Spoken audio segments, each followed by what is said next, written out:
through the 22nd, it's the Leaf Festival back in Black Mountain at beautiful Lake Eden.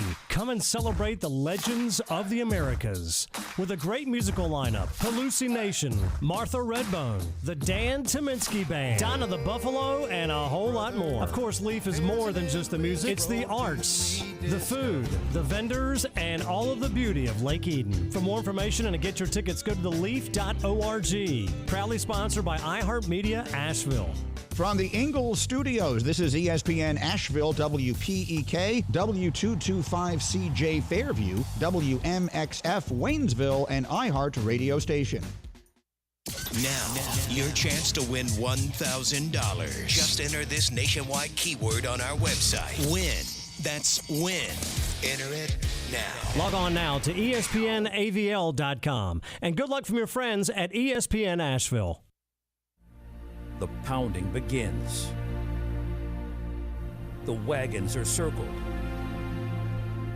Every wind is raided. It's football time in America, and this republic has never been stronger. The Sportsocracy, Beer City's best sports talk, live from the Ingalls studio. And welcome into the Sportsocracy, ESPN Asheville, 92.9 FM, 880 AM, and 1400. The Sportsocracy, heard everywhere around the world on the iHeartRadio app. We're seen everywhere on YouTube. Go to thesportsocracy.com. Click the live video link. Subscribe to the channel. And that way you can join us in the chat. It is a Power Rankings Tuesday. And I'm only here until, if the phone rings, I may have to go. Because according to a bunch of people on social media, I applied for the Fry Daddy job at Burger King, and I'm just waiting on them to come through. Because apparently some people just don't listen.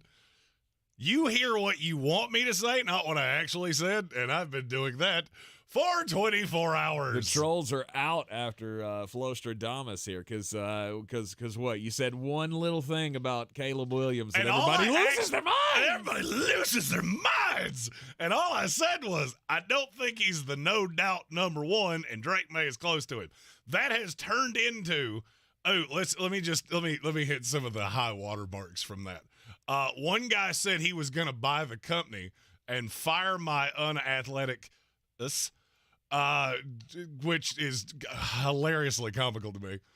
You're going to buy iHeartMedia. I'm going to bet you don't driving a Kia. But that's just me. I'm casting aspersions from what I see. Going out on a limb. It's just, why can we not just be nice to each other? Hey, I don't agree with what you said, and now I'm going to move on about my life. No, I have to send an 8,000-word dissertation on how stupid you are, how you should be tied and quartered and led out to the outskirts of town and cast into the lake of shame. Exactly.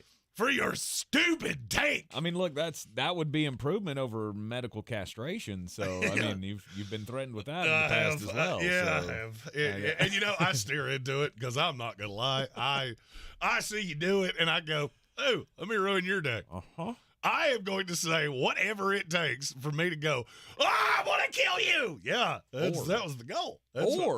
Or you could ignore it. Well, we can't both ignore it, and you do that very, very well. I do. It's like, I don't like what you said. I don't even know your name, so I've never heard of her. Yeah. So. No idea. Right. It is the Sportsocracy. This is ESPN Asheville, and it is Power Rankings Tuesday. We got Monday Night Football last night. The Dallas Cowboys giving me the win and beat the Chief. Like that. Like that. Can I just say that I'm officially done with the Los Angeles Chargers? Mm-hmm. 2017 Cowboys win, and neither team looked really good. No, my takeaway was, hey, you're both here. Uh-huh. At today's Power Rankings, we've got there's a theme. There's the good, there's the kind of good, there's the bad, and then there's the holy good Lord. Do you even practice? Like, do you just show up on Sunday and go, we'll figure it out? Right, because there's a fourth of the league that is just terrible. When you get to the bottom 8 teams and go, you know what, I can put these in any order, and I don't think I'd be upset about it. Mm-hmm. Dallas Cowboys, though, getting a win going into the bye week, 4-2. So, yeah, I mean, I said congratulations for them. Look, I'm not thrilled with the Dallas Cowboys, but and you know what? Let's talk about them now in the next segment, because the Los Angeles Chargers, I don't know. I mean, did someone cast a spell on this franchise that they can never be good? Or maybe they could be good, but they'll never be great. Well, here's the thing. I've gotten a lot of questions. Alex Majabi in our YouTube comments was the first one. He asked, please tell me that the people you know around the league are telling you Jim Harbaugh's coming to coach the Chargers next year. That has cooled because Michigan apparently is ready to back up a Brinks truck to him, which they should. It's still a possibility. I can't tell you it's going to happen. And right now, if you've ever seen one of those execution movies where the warden is sitting there staring at the phone at 11:59 going, you need that to ring, or the lights in here are about to dim. That's where Brandon Staley is. And there is no stay of execution coming. That team is 2-3. Their next 4 games are at the Chiefs, the Bears, at the Jets, and the Lions. Bye. Just bye. Yep. There's no way. I don't see a path that Brandon Staley survives this. You've already had the bye week. The problem is that I don't believe in Kellen Moore either, because he's doing you said this morning that Mike McCarthy was doing that exact same thing that you were afraid he was going to do with the Dallas Cowboys. Kellen Moore is doing the exact same thing with the Chargers that I was afraid he was going to do with the Chargers. You're putting all of this on Justin Herbert. He's not acclimating to this system as well as we would like. He was the definition of average last night. Left some throws on the field. If you watch the tape and break it down play by play, I could point out that Justin Herbert is the reason you lost this game. Keenan Allen was catatonic by the end, just going, I can't do anything but keep getting open, and you keep missing me. But I want to stretch it out further than that. All right, we know that the Brandon Staley thing is over. And he's just getting goofier looking and goofier looking and goofier looking every single week. I watched him in the post-game press conference like, you look like a fan that I get to coach the team contest, and you're up here doing your fake press conference for your friends. Because his hat's too big and that weird beard, you don't look like an NFL coach. You don't sound like an NFL coach. Okay. But I went back all the way to the dawn of the Los Angeles Chargers in 1960. Do you know the quarterbacks that they've had in the history of this franchise? I mean, there have been some good ones. You went from John Hadle, and yes, I'm taking out Jack Kemp. That was the first 2 years of the franchise. You went to John Hadle to Dan Fouts. Then you had an ugly period where you went Stan Humphries, who oddly enough is the one that took you to a Super Bowl. And if you give me all day, I couldn't explain that. The AFC was terrible back then, but still. You had that weird, gross Ryan Leaf, Doug Flutie, who's the other one? John Freeze. But then Salisbury. Sean Salisbury, he was in that. Then you went Drew Brees, Phillip Rivers, Justin Herbert. And you have not won squat. You've only been to the playoffs 7 times. In 22 years with Drew Brees, Phillip Rivers, and Justin Herbert. 8 times. Apologies. I miscounted. That's hard to do. And you look at the teams that have never won a Super Bowl. The Titans, the Atlanta Falcons, the Arizona Cardinals. Carolina Panthers. Every quarterback I just said would be the best quarterback in the history of that franchise. I didn't even mention that you had LaDainian Tomlinson, Antonio Gates, Keenan Allen, Vincent Jackson. I could keep doing this for a really long time. This is a full-on from the top-down culture thing. Because you even look at the coaches. Brandon Staley was a weird hire to me. You got this young quarterback and you bring a defensive guy. Yeah. Well, the one before that was Anthony Lynn, which is still one of the weirdest coaching hires I've ever seen. And it lasted for way longer than it should have. Mike McCoy, Norv Turner, Marty Schottenheimer. That one was good. Mike Riley, who was a good, not great coach in the Pac-10. This is not just Brandon Staley. You got way bigger issues than that. From the ownership down, you have a problem. You build this big, elaborate stadium. SoFi is one of the most beautiful stadiums you'll ever see. I don't know if you noticed this when they zoom out on ESPN and they're showing all these pictures. This looks like something out of outer space. Yeah. It's 90% opposing fans. Last night, the Dallas Cowboys fans in that building were so loud that you couldn't even drown out the boos on a holding call, and there were about 9,000 of those. It's kind of embarrassing when you really think about it. And we got a lot of Charger fans that listen to this show, and you deserve exponentially better. Alex Majabi, Curtis Davis, and then there are a bunch of them that watch this show. And I'm just dumbfounded at how you can get the talent in the building, and then you just don't do squat with it. And I don't have any reason to think that Justin Herbert is going to be any different. Yeah. I have long thought he had a Dan Marino kind of feel to him where he's going to put up a lot of stats, and I don't know that you're ever going to win anything. Because for the first 3 quarters, he looks like a future MVP. And then the fourth quarter rolls around, and all of a sudden he is a completely different guy. But that's kind of what this franchise has always been, right? They've never been great as a team. The closest they ever came was the Super Bowl run in '94, right? And they got absolutely dogged by the San Francisco 49ers. Back when the 5 best teams in the NFL were in the NFC. Yes, yeah. So it was really whoever won in the AFC was just a lamb being led to slaughter for the Cowboys or the 49ers. But they've always been this, right? Or to me anyway, they've always been sort of this empty calories kind of a franchise. Perfect for the West Coast. Like it is just very ironic. They're in a city that very obviously does not care. But it's all about the glitz, right? It's all about the glamour. It's all about the stars, right? Because you can go down and you mentioned some of the stars that have been on this team. Mm-hmm. You think about the defensive stars. Junior Seau, one of the greatest linebackers to ever live. Remember the Sean Merriman days? He was really good for a handful of years. Yeah, but he was like one of the defensive poster boys of the NFL for several years in the early 2000s. But it's always been that. Right, you get some good players, you can win a whole lot of games, but you're never going to have that it factor. You're never going to have that thing that brings us all. You're not going to have the rug that ties the room together to get this thing done. And I don't know what that missing piece has to be because I felt like you've had good coaches that just haven't been able to get it done. You've had a good coach. You had Marty Schottenheimer. End of message, repeat the line. The rest of them have been cheap. And that's where I'm headed with this, is that you've got an ownership group in this team that piggybacked on this stadium with the Rams and Stan Kroenke and all that money. Yep. And your fan base it's either non-existent or it's not showing up. And I don't know which one it is. I don't claim to be fully versed on how many fans of the Los Angeles Chargers there are. They're all in San Diego. It is pathetic. Well, and there's a merit to that. Right. I don't disagree with you. We don't but you're have any telling me fans nobody in LA is looking at this going, hey, I'll root for the Chargers or I'll root for the Rams?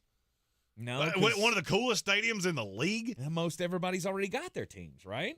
I mean, next generation, maybe. Maybe next generation you'll have a whole slew of Rams and Chargers it's entirely fans possible. if you can keep the teams in the city that long. I just don't know what you're supposed to do.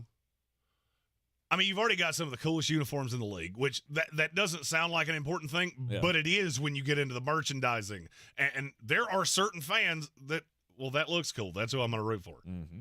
It's probably not a lot of the people that are listening to the show because we go much deeper into actual football things. But I'm looking at this hire for the Chargers going, if you screw this up, you're probably going to have Justin Herbert in that same boat as Drew Brees when he was with the Chargers, as Dan Fouts, as Dan Marino, all these great quarterbacks. You didn't win anything. Yeah. And that's why, to me, you have to back the Brinks truck up to Jim Harbaugh before Michigan does. Mm-hmm. You should be in contact there right now. Yeah. Of you're the guy.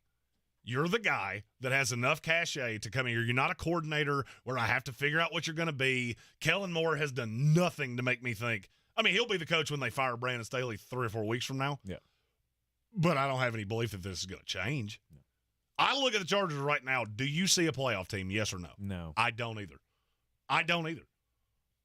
You're not consistent enough. You're not good. I don't even think your good is good enough. Yeah. I mean, I'm not you saying haven't showed it to me. I'm not going to say I haven't seen it in small doses. Right. It's so rare and it's so hard to predict.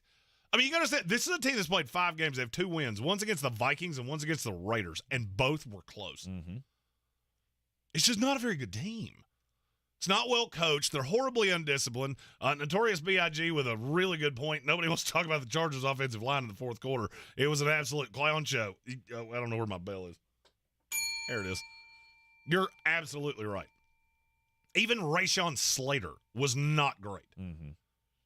Trey Pipkins, I am 100% sure he still doesn't really know what happened to him. I was going to say, you can only do that for so long, right? You can only hold up to that kind of pressure for so long. Alex Majabi said, without Herbert, this team's 0-16 every year. And that's what just dumbfounds me. This is not a team, talent-wise, that should be where they are. According to PFF, this is the 5th most talented roster in the league. Mm-hmm. By AV and all those different metrics. This is the 5th most talented team in the league. They're not the 5th best team in the AFC, let alone in the league. Mm-hmm. And it all starts from the top down. Yes. And the Spanos family and all, you need to come together and realize we are not nickel and diming this anymore. All right, we're in a big boy stadium that we're not putting nearly enough butts in. Yeah, did you notice the celebrities that showed up last night? Jay-Z, LeBron James. Who do they root for? The Cowboys. The Dallas Cowboys. Mm-hmm. That's why they showed up at your game. I saw a thing on Twitter that, well, look, they got Jay-Z in the stadium because he's a Cowboys fan. So is LeBron James. Very vocal Cowboy fan at that. They're only going to travel for the Dallas Cowboys. Nobody's a Chargers fan. I think, to me, they're out there. You're going to have to give them something to actually root for, and Brandon Staley's not it. Mm-hmm. We have shown, as a people in America now, we are not paying our dollars for a mediocre product. And right now, the Los Angeles Chargers are a really shiny toy that breaks the minute you get it home. Mm-hmm. And the fan base, which I think is there, I know too many Charger fans to say, oh, they don't have fans. No. They're there. Unfortunately, you're giving them Brandon Staley and expecting them to spend their dollars. You're giving them a defense that has Derwin James and Joey Bosa and Khalil Mack and Kenneth Murray and all these players that you have either invested draft capital or a lot of money in, and you can't stop anybody.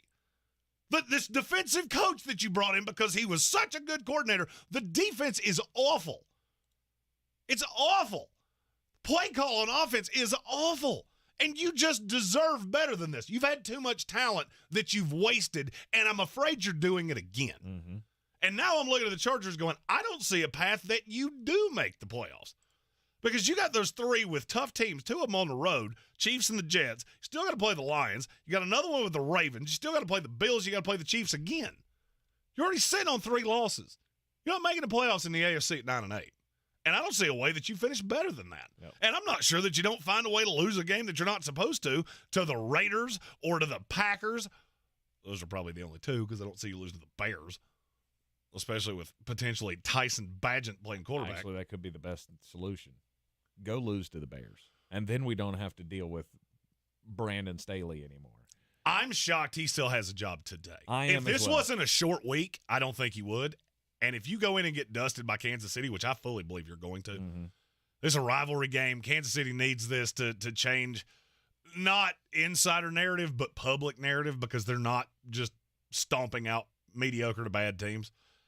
That's probably where it gets got. I feel like it would be hard to do it on a Tuesday. I feel like if Tom Telesco decided, if he woke up today and decided today's the last day for Brandon Staley in this building, I don't think anyone would really pitch a fit. No. I don't think there would be an outcry. There wouldn't be, oh, you did him dirty, blah, blah, No. blah. No, it would be, yeah, because this team is way too talented, and guess what? Sometimes you just need that little kick in the arse, right? No team in the NFL has lost more 3-point or less games in the last 2 years than the Los Angeles Chargers. Mm-hmm. What is that a just screaming red flag of? You're not coached well. Yeah.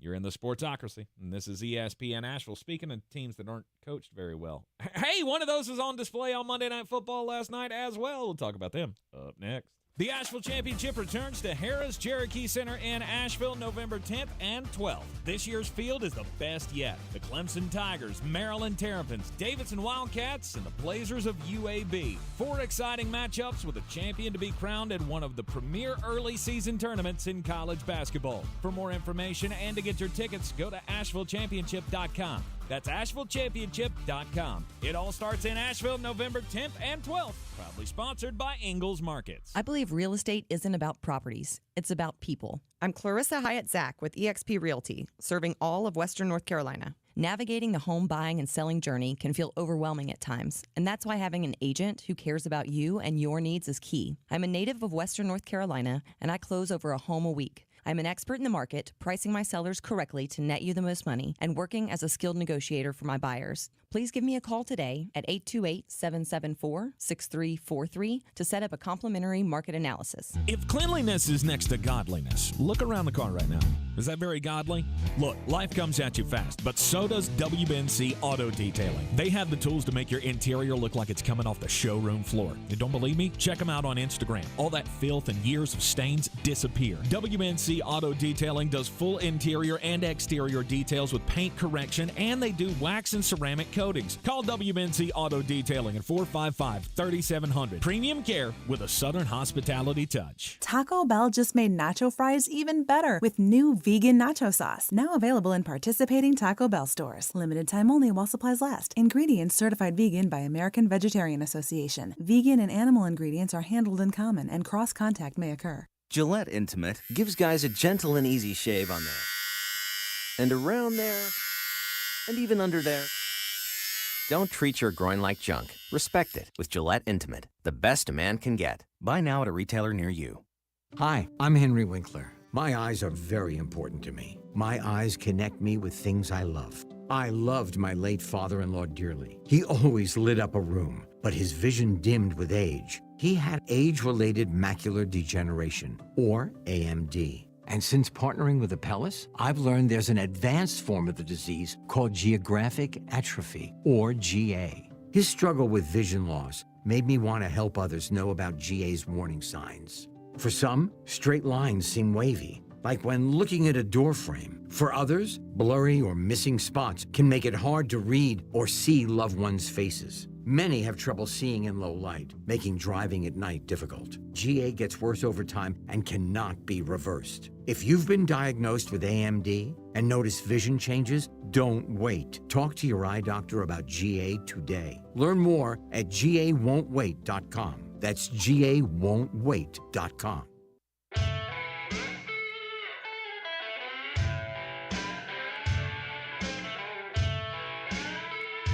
The Sportsocracy. We're just dumping a bag of hammers. It's ESPN Asheville. I maintain every day, if you could hear the conversation in this here studio during the breaks, We have too much fun. you would either laugh way harder or we would have no friends. We would be committed. Oh, no doubt. There's no doubt. Because neither one of us is very intelligent. But speaking of that, we forgot to announce this yesterday. Oh, what are we announcing? The thing that we've talked about all weekend long. So people have asked us to do uncensored things. Oh, yeah. We have tried to find a way to do this. And so we have come up with an idea, and we're going to try it and see if it works. So every day, we start this here program at 12 Eastern time. At 11:45 Eastern time, we are going to have a producers meeting that's uncensored for our Patreon subscribers. Those levels will be up later in the week. If you're already on the Patreon, you're subscribed and you're good for quite some time. And then we will have an after party for 15 minutes every day that's completely uncensored. Nice. It was the best solution without Tank having another infarction, because I don't want to do that again.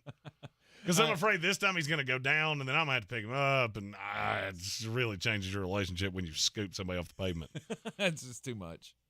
Too much personal contact for him. Yes. Yeah. So that will get us back to doing some uncensored things that people have asked for. And there's more that will go into that. If anybody's got ideas, feel free to chuck them out there. We're totally open to ideas. But we're hoping that will satiate the need without too dramatically changing the schedule. Yes. We sat down and tried to figure out when are we going to do an hour podcast. We don't have an hour. Not enough hours in the day. Correct. So this was the best solution that we have so far come up with. Yes. All right. Monday Night Football last night. Dallas Cowboys, they're 4-2, rolling into the bye week here. 20-17 win over the Los Angeles Chargers. I mean, look, I've been the defender, right, since they got it handed to them by the San Francisco 49ers last week. That, the major pullback on this team is a little overblown, in my opinion. However, last night, it was just another maddening session, and it's not getting better. And I don't know what I expected. I guess, Mike McCarthy to be somebody different, right? That he would have learned something over his time of not calling plays. Well, I mean, you can't run a greasy peg up a cat's keister. No, and that's what he wants to do. And that's the problem, is that you're beholden to that of, this is how I want to play. I want to play conservative. I want to run the damn ball. Is anybody at this point willing to look at Kellen Moore and go, hey, we understand now why you weren't giving Tony Pollard full workload? Because you get that he's still not getting that, right? Yes. He's still roughly in that. I think he's averaging 16 carries a game for 3.9 yards a carry. It's not good. No, it's not good. And Mike McCarthy is living by that philosophy of run, pass, punt. And it's driving me out of my mind. And I'm not even a Dallas Cowboys fan, so I can only imagine how the fans feel about this. But this is why I was, off of the whole Mike McCarthy signing in the first place. I go back to my criticism of when they brought him in and said, do we not remember how bland of a play caller this guy was in Green Bay? And now he's back with the Dallas Cowboys, and he's calling plays again, and it looks exactly like Green Bay did back, 6-7 years ago? It's just maddening, because it's another team, just like the Los Angeles Chargers, that if you had someone else, if you had anybody else, I feel like you'd be better. The difference is he had Aaron Rodgers in Green Bay. Now he's got Dak Prescott. And our buddy Cowboy Zach Hurst texted me last night during this game. Obviously, we call him Cowboy because he is a fan of the Dallas Cowboys, not because he looks like Kevin Costner. He sent me a message and said, this is the best Dak Prescott's looked in years, and he still sucks. And I can't get that line out of my head because I genuinely think that is the best way you could possibly have said that. He is still the 12th best quarterback in the league, and this is arguably the best he's ever looked. Now, I would say it's the best he's ever looked because CeeDee Lamb is, good Lord, he is good. I don't know how anybody ever defends him. See, this is why I couldn't be a play caller, because 50%, that call sheet that Mike McCarthy has, it would be CeeDee Lamb, everybody else. It's a 50-50 split. Right. You would have stat totals at the end of the game that when we threw it 40 times, 20 targets went to CeeDee Lamb. I don't think you can get away with that. No, he would need much medical treatment if I was the offensive coordinator. But that's not what I do. So I don't know what I'm supposed to say about the Cowboys here. I got a lot of backlash because I said this team's not very good, and they're not. They're the fourth best team in the NFC. I think you're closer to the Seahawks than you are to the Lions, the Eagles, or the 49ers. And I don't see any of that changing. Yeah, your defensive line is really good. When Justin Herbert makes a really bad decision and throws at Stephon Gilmore, game over. Every other corner, I didn't see much that made me feel warm and fuzzy. I mean, I would be looking at a team going half the field. I don't want to do that. I need to get whoever away from him. You can have every now and then. You can have some good plays out of members of that secondary. I mean, Deron Bland's made a few plays. He's fine. Oh, he's fine. He's good. Marquise Bell, dog. But he's not going to – guy that I talked about in the pre-draft process. There you go. Yeah, I always love being right because he's real good at football. But I just look at Dallas and go, how are you not seeing this? You've defended them aggressively. Are you coming around to my way of thinking now? This is the worst good team in the league, or the best. Okay, this is the worst very good team in the league or the best of the just goods. Mm-hmm. That's where they're at. Yes, I would agree. I watch the Lions. I watch the Cowboys. I see a significant difference. Same thing with the Chiefs. Same things with all the teams that you can assume are going to be ranked in front of them in the power ranking. Mm-hmm. I feel like they are the line. And if not, the line is right under them. The problem is, in order to get out from under this, you're going to have to find another gear to beat good teams, right? I mean, the Chargers are a team that we're all kind of backed off of, right? We're all like, they're not what we thought they were. And you struggled like hell to beat them. Okay, you pounded the Giants. You caught the Jets.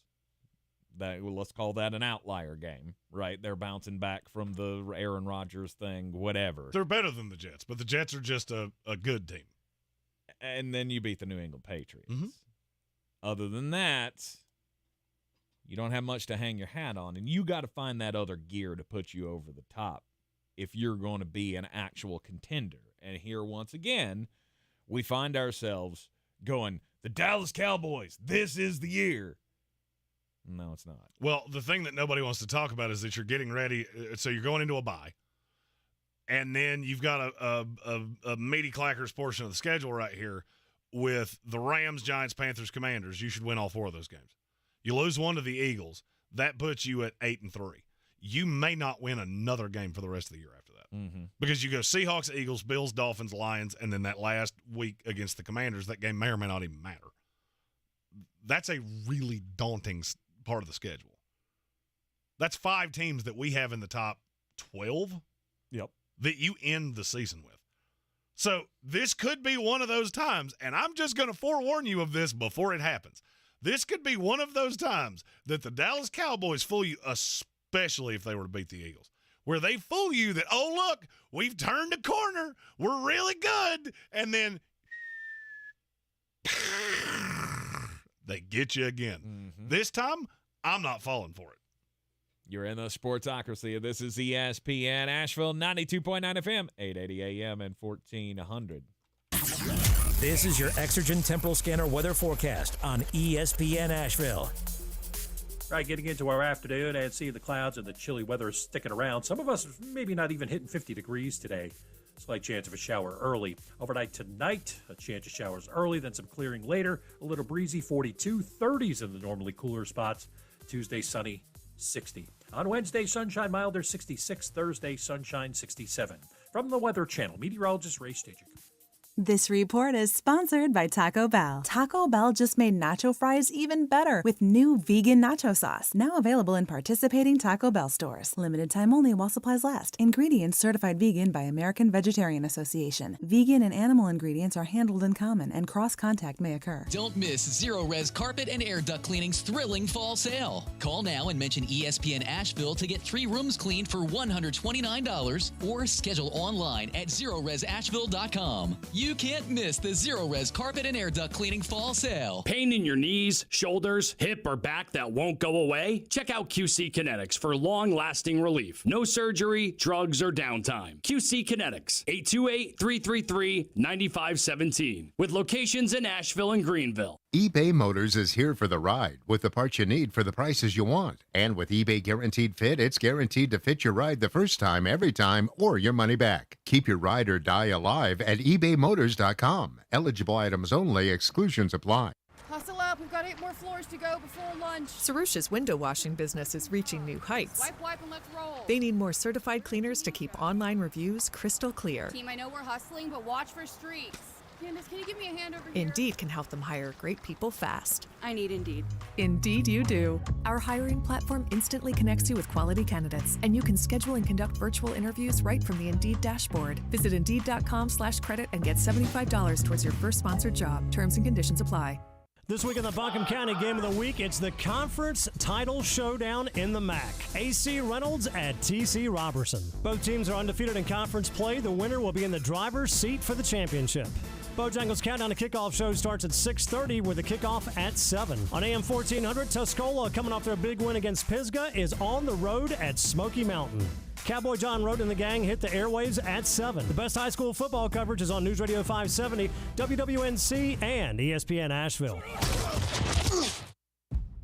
At Ingles, we're proud to sponsor area athletics at all levels. Whether we're building new fields for T-ball, celebrating Friday night rivals, televising college basketball games, bringing the Fan Fest to semi-pro soccer, or taking you out to the ball game at your minor league park. We're here for the fans. No one gets the dedication to the home team like you guys. And we've got all the sports you can handle. It's all in the bag. Ingles. Low prices. Love the savings. The season we've all been waiting for is here. No, not that one. The season of the Big Orange Tent is underway in Western North Carolina. The area's largest selection of Halloween costumes, decorations, and accessories is at the Big Orange Tent at the Asheville Mall. Halloween Express is your one-stop shop for adult and child costumes, superheroes, horror icons, inflatable suits. You can find it all under the Big Orange Tent at the Asheville Mall. 10 to 8 Monday through Saturday, 12 to 6 on Sundays. Boy, you must be outside your mind. The Sportsocracy. Just a bit outside. He tried the corner and missed. Back in the Sportsocracy on ESPN Asheville. Follow the Sportsocracy on all the social medias at the Sportsocracy, including Instagram. If you want to just have a fun read tonight, you know there's only Coosa football, so if you need something to read, go peruse through those Instagram comments. People.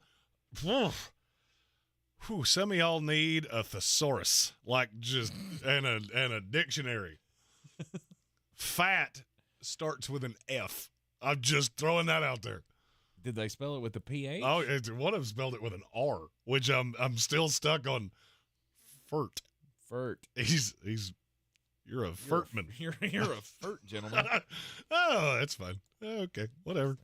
Okay, all right. Look, I thoroughly enjoy trolls. Mm-hmm. I do. It's one of my favorite parts of this job because I can always tell that I'm at the very least I'm on to something and I have made a provocative point, or you have, whichever one of us does it.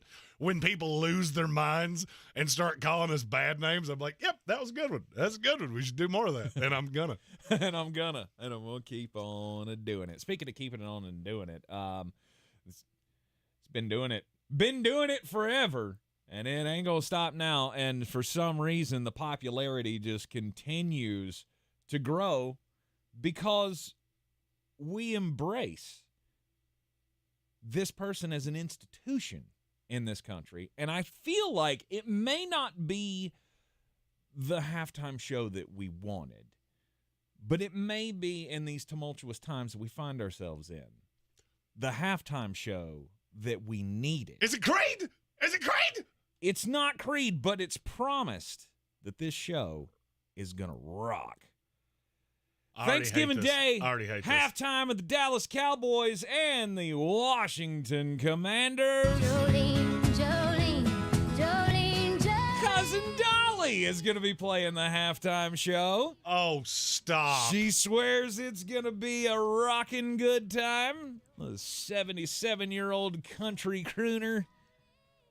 It's going to be bringing the show to the Salvation Army Red Kettle Kickoff Halftime Game Show.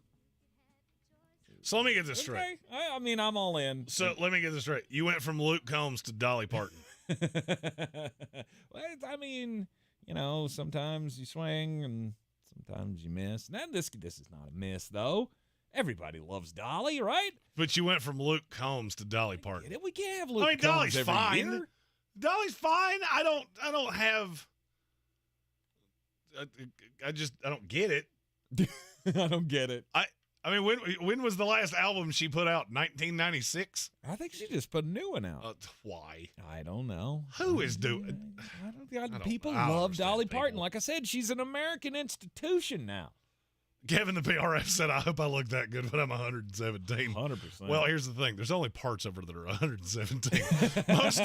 most of the from the factory parts have been replaced. Yes. With newer models. Yes. The nose, lips, eyebrows, obviously the big ones. I was about to say, there is one very sizable well, part. I mean, yeah. I mean, 77 years old. I mean, it just goes to show you that American medicine can make a lot of things look,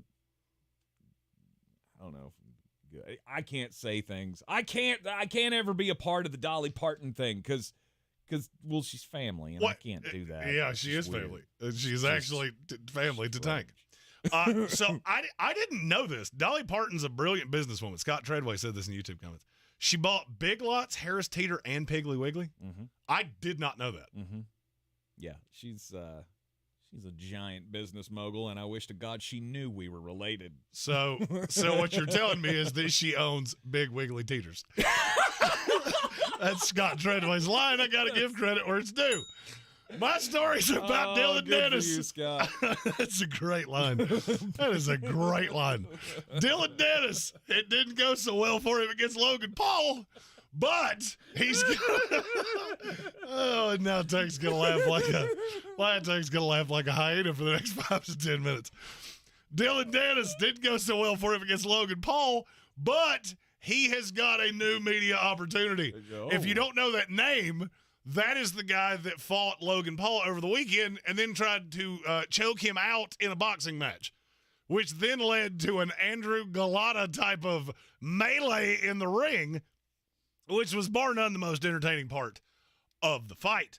But now Mike Ford has come to Dylan Dennis's rescue. Don't know who Mike Ford is? I didn't either. He is the vice president of a platform called My Club. It's an adult website, and he sent an email to Mr. Dennis that said, "You were humiliated by Logan Paul on Saturday in the ring. He thoroughly outboxed you, and you had to resort to pulling a guillotine choke. Now that your fighting career is officially over, I'm sure you're looking for a new career venture. I'd like to formally extend to you an offer to serve as the head BJJ trainer for My Club." And there is a parenthesis in that makes it real funny. "A leading platform for adult content creators. In your role, you will give tutorials to post to your My Club profile for people that are trying to learn Brazilian Jiu-Jitsu. People can visit your profile to educate themselves on techniques like pull guard, close guard, scissor guard, full mount, and more. In return for serving as My Club's head BJJ trainer," with the parentheses again, "for 1 full year, we will compensate you up to $100,000.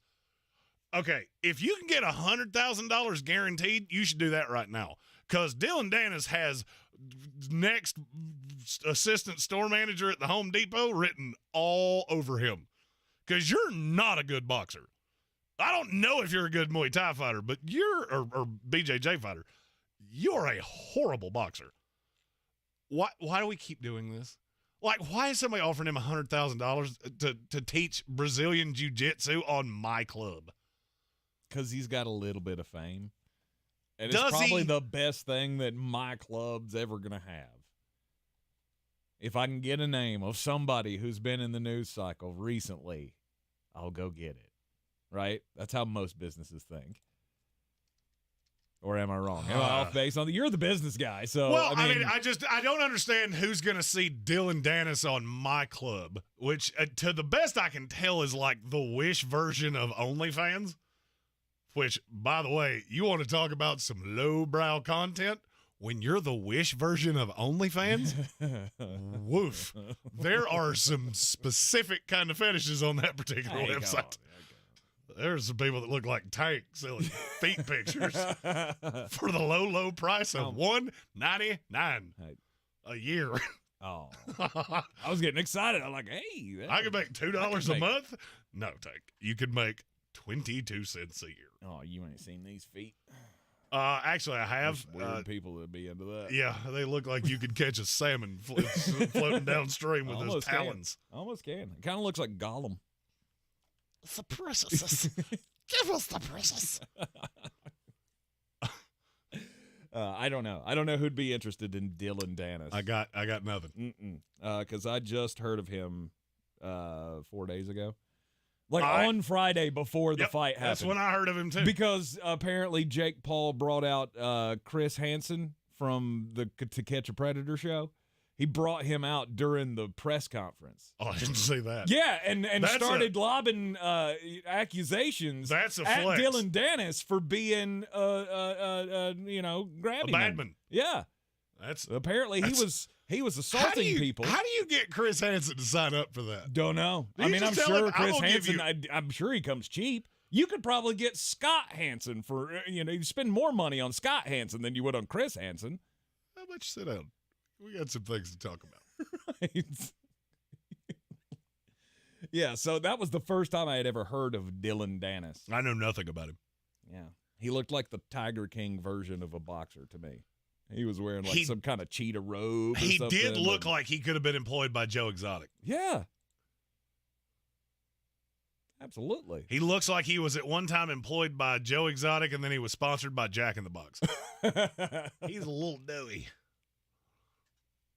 It is the Sportsocracy, and this is ESPN Asheville. I'm gonna ring the bell again for Scott. That was a hell of a Oh yeah, Parton Scott joke. Treadway, you've already won comment of the day. Yes, good for you. Which we will be bringing that and Troll Patrol back. I feel like Troll Patrol could. It's gonna be hard to do on the radio because the best ones are so vulgar. Hey, you know where we could do that? In the new uncensored production meeting after show thing. That feels like a thing that we're gonna do.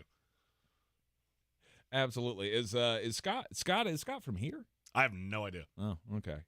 Scott, if you're from here, I'm gonna give you some tickets or something. I got to give you something. For because that was hilarious. So that was awesome. So that was let me know. Absolutely hilarious. Anyhow, either, neither, both.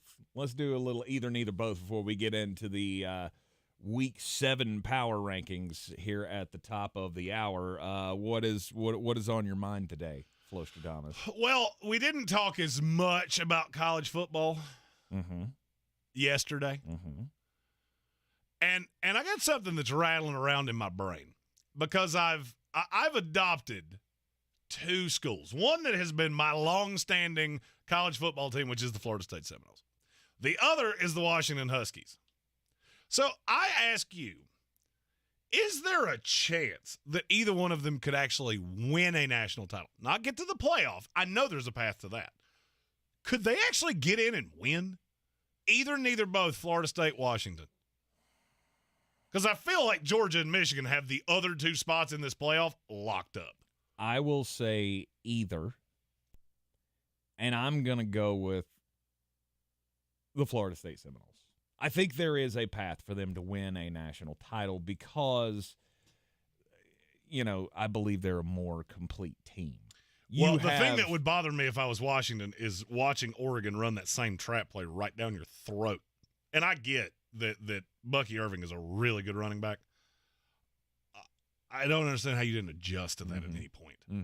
The defense. And I'm just looking at that going, Georgia and Michigan against an offense that can't stop you up the middle. Florida State, for that matter, against a defense that can't stop your running back would kill Trey that. Benson. Trey Benson has just been phenomenal. And Can't catch so, stuff. he would really had that 10 thumbs problem on Saturday. I just need you run fast. His name got said in an ugly tone at my house a couple of times. I think his name needs to be changed to Take Ball, Go Fast, because that's really what he does well.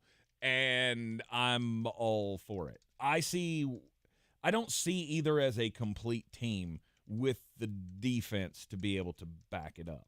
I think Oregon's closer, but there again, I just watched you lose to Washington. So, had that game gone differently, maybe I would say there's a path to Oregon and where there's not one for Washington for me because their defense is a little bit better. Well, there's not one to Oregon for me solely because you've got a loss.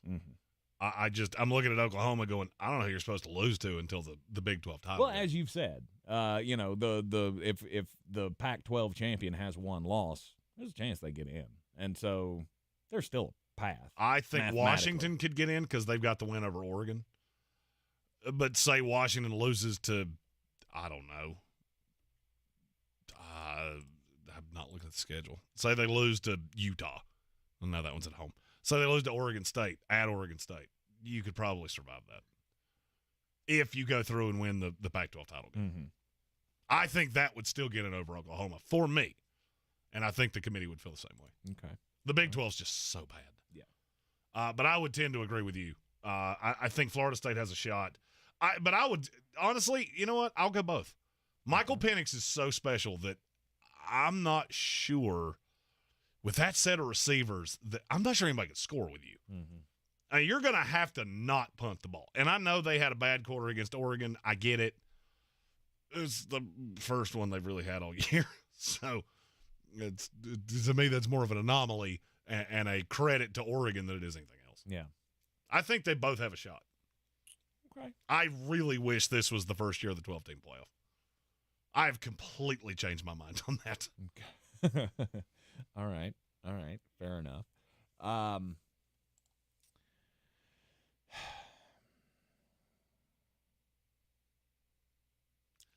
was about to say it's your time to talk. Yeah, I was because I'm rethinking like how to phrase this, because I me, I don't want to give up on my team, right? And well, just ask the question. The problem is, you got no Brock Bowers, and so I'm trying to phrase this as either, neither, both. Georgia without Brock Bowers would lose before or in the SEC championship game. I will say you're going to lose a game beforehand, because that strikes me as the kind of year that this is. Mm-hmm. And offensively, look, Ole Miss is not good defensively, but man, they score, and they score at will. Missouri is the team that I've got circled going, I know that's at Georgia, but that is not going to be a fun game. That's a team that has yet to not score in the red zone. Mm-hmm. They get down there, they score. Mm-hmm. And you got Rocky. I'm going to say they lose before. I am not overly impressed by Georgia. You've got one win that has done anything for me. Everything else is suspect at best. And now you're missing your best player, who the entire offense rolls through. Have you noticed that the only time that offense looks good, it doesn't even have to be Brock Bowers doing it. He has to have already established himself. Mm-hmm. Then you're so fixated on him that Ladd McConkey can get off, or one of these other players can get off. It never happens when Brock Bowers has done nothing. No. South Carolina did that to you for an extended period of time. And that falls a lot on Mike Bobo. Yeah, because Mike Bobo has to make sure that Brock is always involved. Right? We've gone way too many games this year where Brock Bowers is never targeted. Right? We've gone through halves of football where Brock Bowers has gotten 1 and 2 targets. You never would have saw that under Monken, because he was always the focal point. It's only when he's the focal point that the offense can move. And when you're not targeting, they don't have to worry about him. All right, this is not one of my questions, but I'm just curious because you are Captain Georgia, and I'm curious where you would go here. Yeah. Who do you want to play in the SEC title game? Who do I want to You basically play? have 3 choices. It's Ole Miss, LSU, Alabama. Ole Miss would need some serious help. Alabama. I think you're right. I think we would mess with them. I think we would mess with I don't that think they can offensive score. line. I think that we would mess with that offensive line. You would not be able to move the ball, and it would be gross. But that's it, because I don't want to give Jaden Daniels the chance to break my heart. Because he could. He could. I'm 95% sure that Alabama is getting ready to lose another game at home. Wow. Because they play Tennessee and LSU the next 2 weeks in T-Town, and I don't think you can beat both of them in back-to-back weeks. Now, you got a bye week in there. There is a bye after Tennessee, which is, you talk about intelligent scheduling, that is intelligent scheduling. But, man, LSU scores easily, and you really don't. You're in the Sportsocracy. This is ESPN Asheville. Jeremy's got bangers for a Tuesday night. We got Coosa and, Sunbelt football tonight? Nope, just Coosa. It's a Coosa Tuesday. Let's go. We're back counting down to kickoff. Let's look at today's 3 keys to premium pre-gaming with Beast Unleashed, presented by Monster Brewing. Number 1, beat the heat. Unleash the beast with bold, familiar flavors, 0 caffeine, and 0 sugar. Number 2, running the option. There's 4 to choose from: White Haze, Peach Perfect, Scary Berries, and my personal favorite, Mean Green. And number 3, at 6% ABV, Max Protect. Always drink responsibly, and you must be 21 or over. Beast Unleashed, available at your local retailer. Running a small business is no small task. At Home Trust Bank, we work hard to prepare businesses for whatever tomorrow may bring. Your dreams are our business. And we have local experts who can help you plan for a successful future. Dependable guidance you need and service you'll appreciate. At Home Trust Bank, we take your small business banking personally. Visit your local Home Trust branch or anytime at htb.com. Member FDIC. Real estate isn't about properties, it's about people. I'm Clarissa Hyatt-Zach with eXp Realty, your native realtor serving all of Western North Carolina.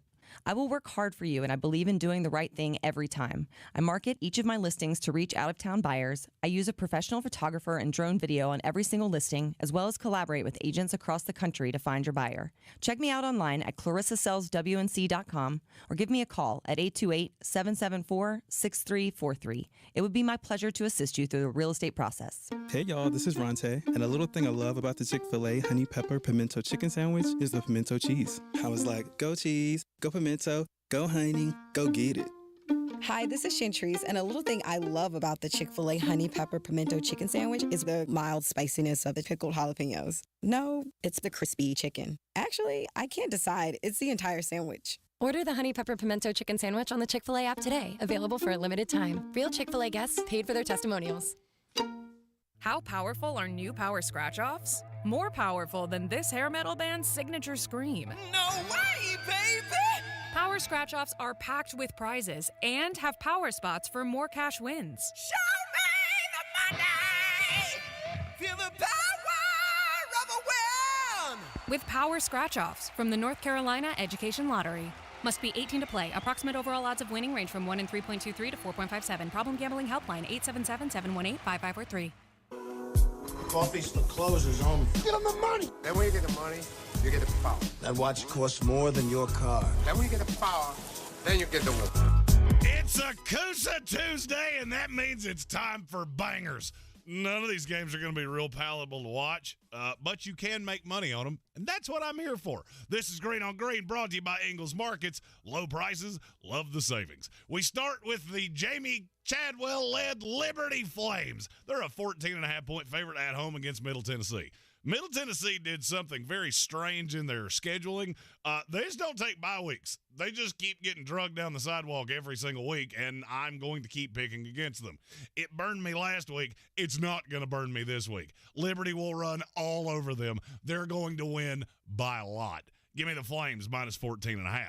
Next, Jacksonville State's a 7.5-point dog at home against Western Kentucky. The Gamecocks could be on a backup quarterback, and I'm fully aware of that. I'm just not sure I care. Their pass defense is really good, and that's all Western Kentucky can do.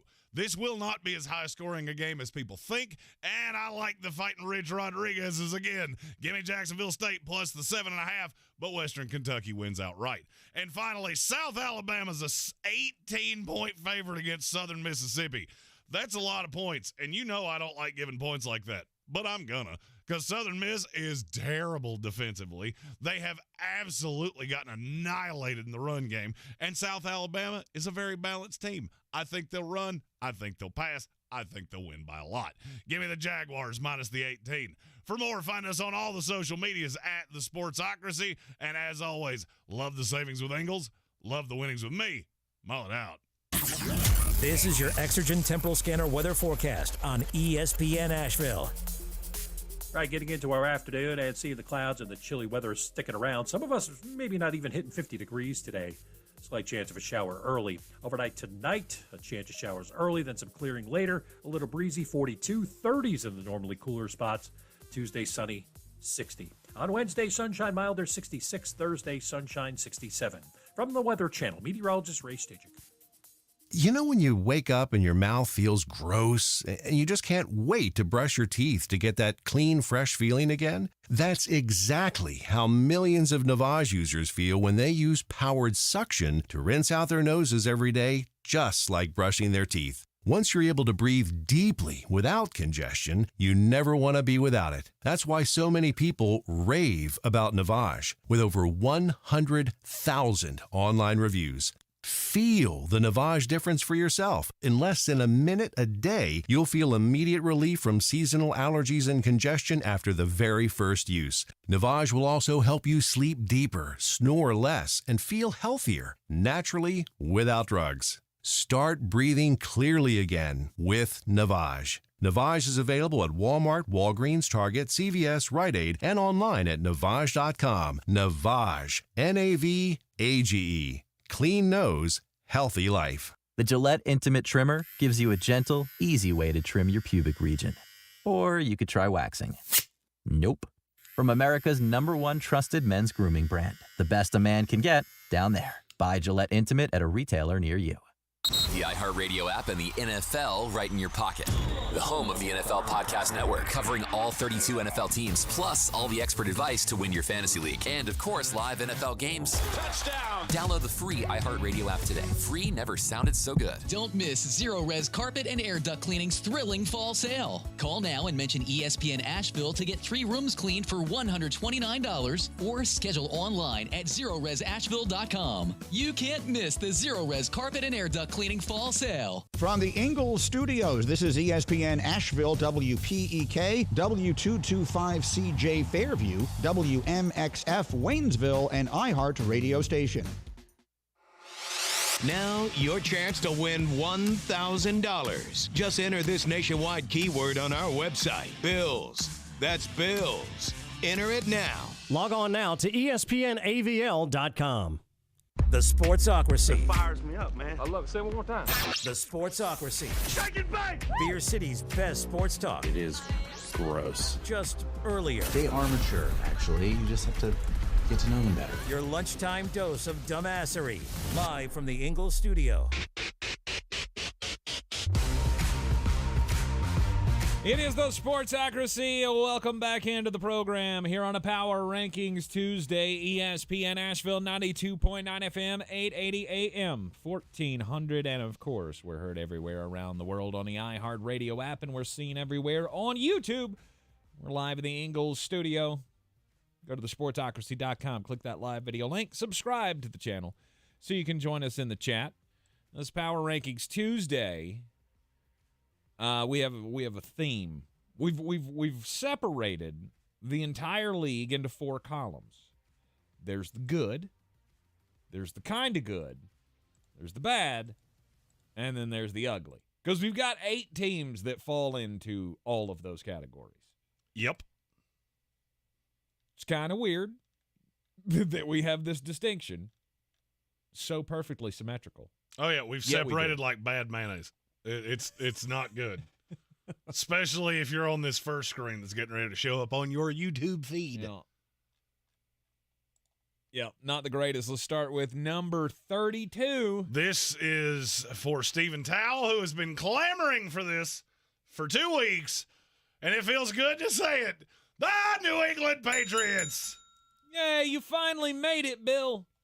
Looks like you made it. Finally dropped all the way down to the worst team in the league. Didn't think it was ever going to happen. In the league. But you guys suck something fierce. You can't score. It's really bad. And your quarterback's terrible.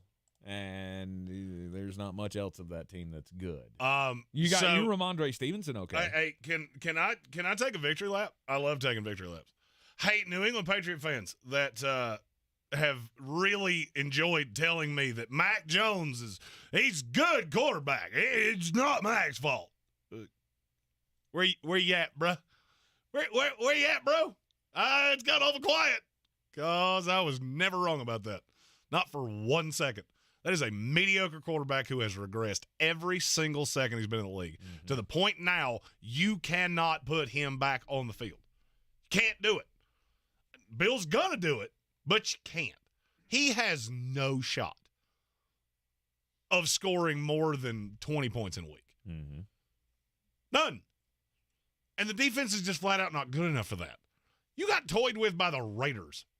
I mean, I'm not trying to throw shade at the Raiders. I'm not Tank. He'll do that. You should. They're the worst team in the NFL. Agreed. And I mean, they just beat the New England Patriots. That's crazy. Yeah, see what I did there? Yeah, First team in the league. You're a jerk. No, I'm fully on board with this. New England is god-awful. What does New England do well right now? When you have Teddy Bruschi, of all people, coming out and saying Bill needs to walk away, it's time, right? I kept criticizing you for the last 3 years. You kept saying it's too early. Stop with that. It's crazy talk. But Fact or fiction, you would have been in better shape if you'd walked away when I first said it. Yeah. You would have been. Because I don't think any other coach would have rode with Mac Jones this long. It's too obvious. When you watch it on tape, it is abundantly clear. Yeah. There are no high-level throws coming out of that offense. When you got Matthew Judon and you had Christian Gonzalez that was playing really well, it kind of covers up some of that stink because they will put you in good positions every once in a while. Mm-hmm. The defense isn't doing that now. Yep. So now you're just a god-awful offense with a mediocre defense. And the bad thing for New England, there's almost no shot you get the #1 pick in the draft. Wouldn't that be, for Patriot fans that just hate me, wouldn't that be poetic justice? Mm-hmm. I rail on you for all these years of, this Bill thing it's going badly. And then he hangs around just long enough to have the worst record in the league and gets Caleb Williams. Yeah.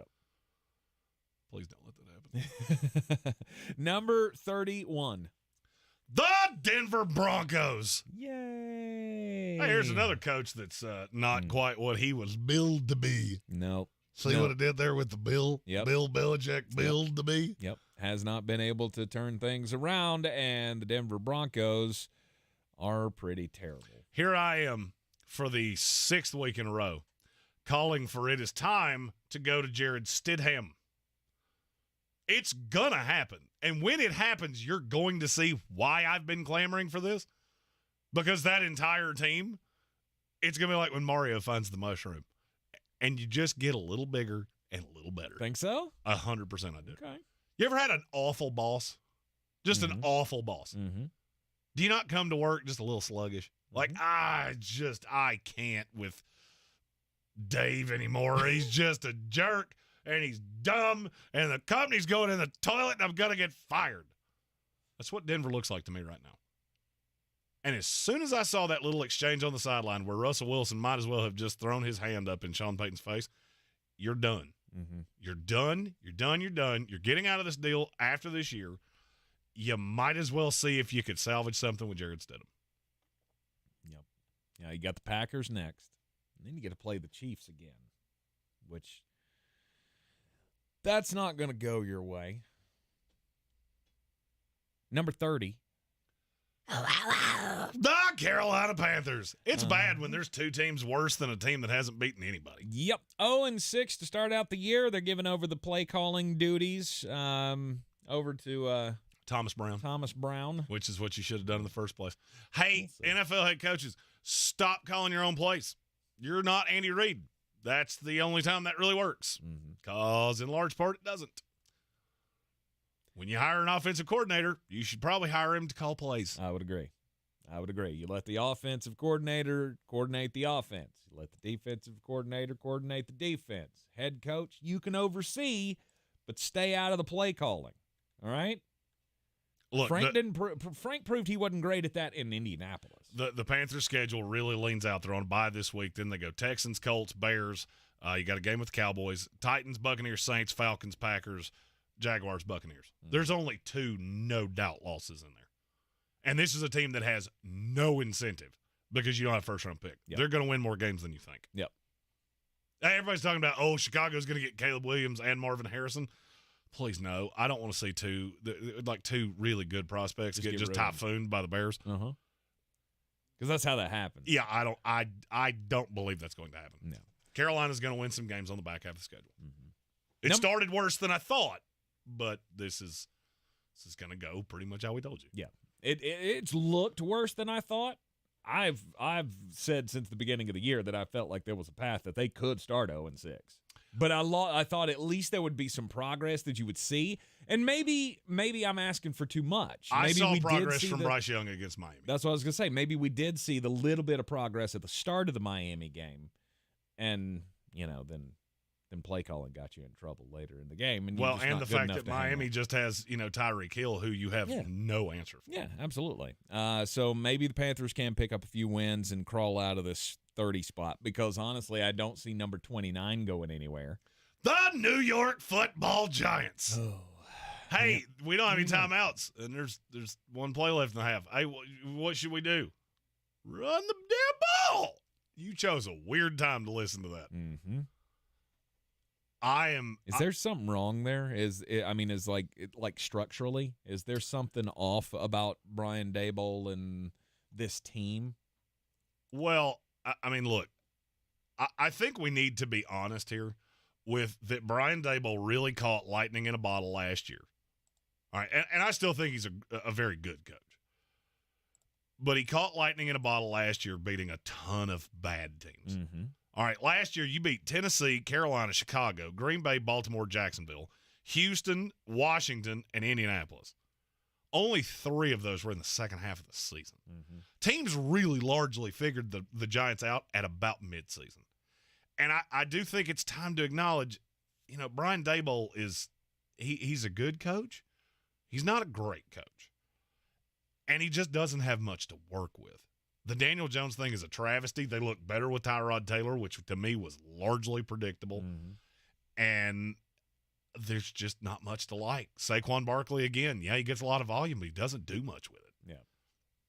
And the defense, whew. In a game that it adamantly looked like the Buffalo Bills were trying to beat themselves, you couldn't capitalize on it. Mm-hmm. Go into the fourth quarter up 6-0. Lose 14-9. Number 28. The Chicago Bears.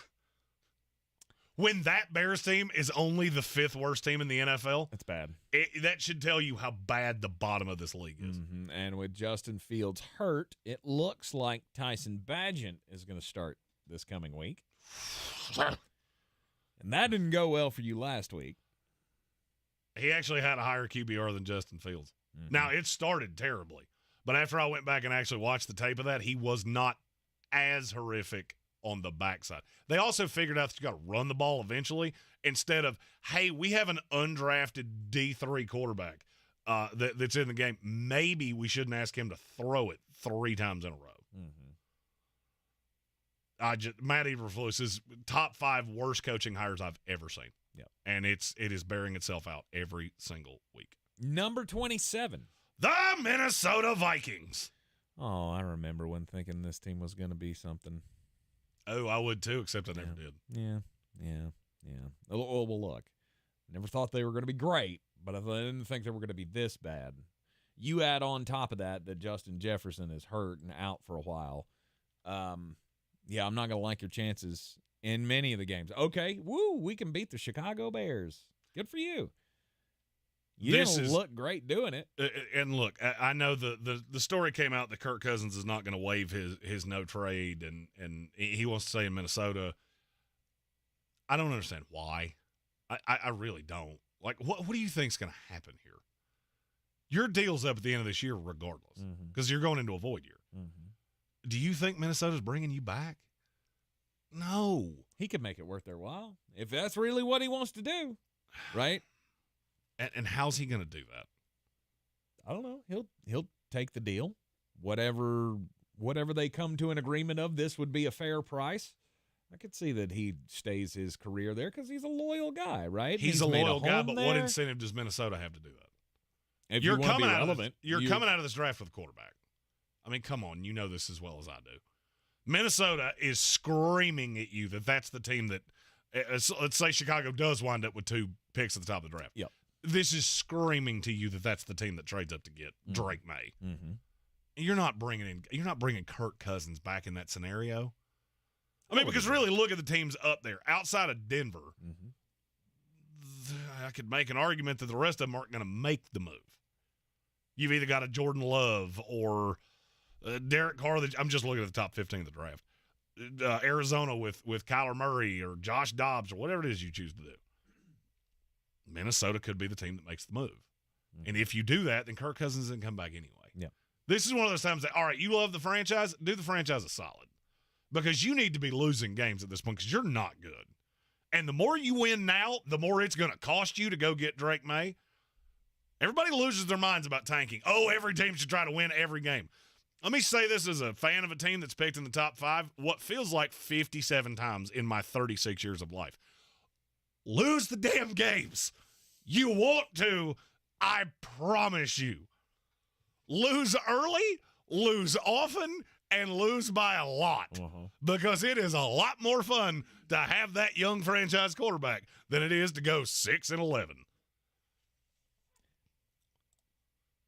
I don't know. I have never in my life seen the moral victory category in an NFL standings. Are there teams interested? Have there been offers on the table? Well, I don't feel like he would have come out and said that if it hadn't at least been broached. And I'm sure it has been because everybody's been talking about it, right? He's on every list of every media outlet, and we know that he looks at them. We know he reads the media. We know he listens because he comments about it all the time. Stephen Towner, YouTube comment said, so how's the young Zach Wilson working out? Yeah, that's because we won a game we weren't supposed to. Right. You would have had Trevor We would have Lawrence. had Trevor Lawrence, and I would have been a happy man. Instead, I'm a sad man with a cherub playing quarterback. But he's actually been good. We're going to talk about that later. Well, I shouldn't say good. I'm very liberally. I am Joe Biden using the word good. He's been a quarterback. Yeah, Minnesota, you need to move off Kirk Cousins. Have the message, have the conversation with him. You want to be a team guy, Kurt? Here's how you be a team guy. Soon as a quarterback goes down, I don't care who it is. Oh, I want to have a familiarity with the offense. Well, the chances of that happening are not great. It's just not great. So, yeah, you may have to go to Las Vegas, or I'm just thinking of quarterbacks that have had injuries. You got to do something. You got to go somewhere. Your career's not over, and it's not going to continue here. Because we have stagnated, we are rebuilding this team, and you're a 35-year-old quarterback. You're not in the cards for the future. Look at Matthew Stafford. He's having fun, isn't he? Go do that. Number 26. The Arizona Cardinals. Man, you try real hard. Hey, they're fun. They're scrappy. Yeah. They're going to lose a lot of games, and everybody needs to be okay with it. Yeah, you're the best of the bad. You're doing the tank thing real good. The Houston Texans are not helping you much because they keep winning games, which is pushing that draft pick further and further down. Good thing for you, this is the best draft class I've ever evaluated. So I was working on a full mock draft with the intention of putting it out next week. And I've the pick that Arizona has, I still have them taking the best corner in the draft with Houston's pick at 13. That's how good this class is. It's dumb how good it is. I've waited as long as I can to talk about this. I'm a draft guy. It's coming. It's happening. All right? Name's on the door. And the final one in the ugly tier of the NFL. Tennessee Titans. Yeah, coming in at number 25. You still have that problem where you Derrick Henry well on occasion. You know, he had two really good plays against the Baltimore Ravens. In large part, he's largely irrelevant. Yes. Your line's too bad. They have the worst offensive line in the NFL. It's comically bad how bad that line is. I fully believe that you should be going to Will Levis. Not even because I think he's the answer, but this is almost like the psychology of a franchise. All right, so you use a second-round pick on Will Levis. Oh, but he's not ready. Malik Willis will never be ready. So right now, you're arrested development at best because nobody is progressing with him playing quarterback. He is horrifically bad. Yep. And if Ryan Tannehill can't go, you need to chuck Will Levis out there. If for nothing else, just see what you got. If he's Malik Willis bad, guess what? You're going to market for another quarterback again next year. You're in the Sportsocracy. This is ESPN Asheville. All right, there's the ugly. Coming up next, we'll continue the power rankings here on a Power Ranking Tuesday with the bad. The best season of the year is here. Tailgate season. Monster Brewing presents this season's MVP. The Beast Unleashed. With 4 bold, familiar flavors. With 0 caffeine and 0 sugar. Beast Unleashed is your new pregame ritual. With white haze, mean green, peach perfect, and scary berries, there's a flavor for every fan. The Beast Unleashed. 6% alcohol by volume. Unleashed responsibly. Must be 21 or over. Beast Unleashed. Available at your local retailer. Real estate isn't about properties. It's about people. I'm Clarissa Hyatt Zach with eXp Realty, your native realtor serving all of Western North Carolina. I will work hard for you, and I believe in doing the right thing every time. I market each of my listings to reach out-of-town buyers. I use a professional photographer and drone video on every single listing, as well as collaborate with agents across the country to find your buyer. Check me out online at clarissasellswnc.com or give me a call at 828-774-6343. It would be my pleasure to assist you through the real estate process. The Asheville Championship returns to Harrah's Cherokee Center in Asheville November 10th and 12th. This year's field is the best yet. The Clemson Tigers, Maryland Terrapins, Davidson Wildcats, and the Blazers of UAB. 4 exciting matchups with a champion to be crowned at one of the premier early season tournaments in college basketball. For more information and to get your tickets, go to AshevilleChampionship.com. That's AshevilleChampionship.com. It all starts in Asheville November 10th and 12th. Proudly sponsored by Ingalls Markets. Fall into a hiring spree with Indeed. Their end-to-end hiring solution makes it easy to attract, interview, and hire candidates. Sponsor a job and instantly receive a short list of quality candidates whose resumes on Indeed match your job description. Visit Indeed.com/credit. One of Western North Carolina's favorite half marathons is back. The Geyser Growl Half Marathon, presented by Hillman Beer, October the 21st. Starting at 8 a.m. This fun and scenic race during the peak of leaf season takes you from Lake Tomahawk and Black Mountain down to Old Fort and passing the iconic Andrews Geyser. The race finishes at Hillman Beer with hot soup and cold beer. If you're looking for a fun half marathon, you don't want to miss this. For more information and to get signed up, go to gloryhoundevents.com. Proudly sponsored by iHeartMedia, Asheville. Gillette Intimate gives guys a gentle and easy shave on there. And around there. And even under there. Don't treat your groin like junk. Respect it with Gillette Intimate, the best a man can get. Buy now at a retailer near you. Jim Gaffigan here with some more Straight Talk. Now you can get a Walmart Plus membership, plus not pay for it, because it's included with Straight Talk wireless plans. You get free delivery with Walmart Plus a Paramount Plus subscription included. Plus, you pay less for gas. That's a lot of pluses. Only Straight Talk gives you unlimited 5G data and Walmart Plus included on select plans for free. Straight Talk Wireless, available at Walmart. Requires service on Gold or Platinum Unlimited. One offer per eligible account. Paramount Plus Essential Plan only. Separate registration required. Additional terms apply. Finding great candidates to hire can be like, well, trying to find a needle in a haystack. But not with ZipRecruiter. Its powerful technology actively finds and invites qualified candidates to apply to your job. So while other companies might deliver a lot of hay, ZipRecruiter finds you the needle in the haystack. See why 4 out of 5 employers who post a job on ZipRecruiter get a quality candidate within the first day. Try ZipRecruiter for free at ZipRecruiter.com/free. That's ZipRecruiter.com/free.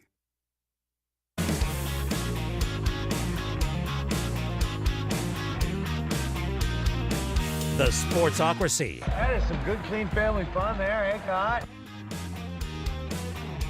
And we're back in the Sportsocracy. This is ESPN Asheville on a Power Rankings Tuesday. The league has been split into 4 tiers. There's the good, the kind of good, the bad, and the ugly. We've given you the ugly. Now it's time for the bad. And if you missed the ugly, we went 32 New England Patriots, 31 Denver Broncos, 30 Carolina Panthers, 29 New York Giants, 28 Chicago Bears, 27 Minnesota Vikings, 26 Arizona Cardinals, 25 Tennessee Titans. Which leads you to number 24, and this was one that I had to change at the last minute because Tank had a really good point. The Indianapolis Colts. The Indianapolis Colts. They beat the Tennessee Titans. They did. They beat the Tennessee Titans, and that's also a team that I'm not quite positive that they are in the ugly section. With Gardner Minshew, he was awful. Yeah, I mean, and you're going to have that, right? I don't disagree. You played a team that's way better than you, that was trying to prove a point. I got it.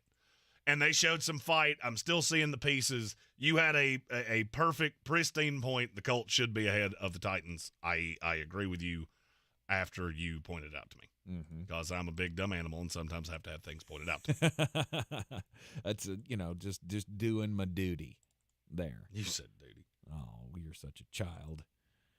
Who didn't know that? Is that news to anybody? But I feel like the Indianapolis Colts are a team that, they can be tough.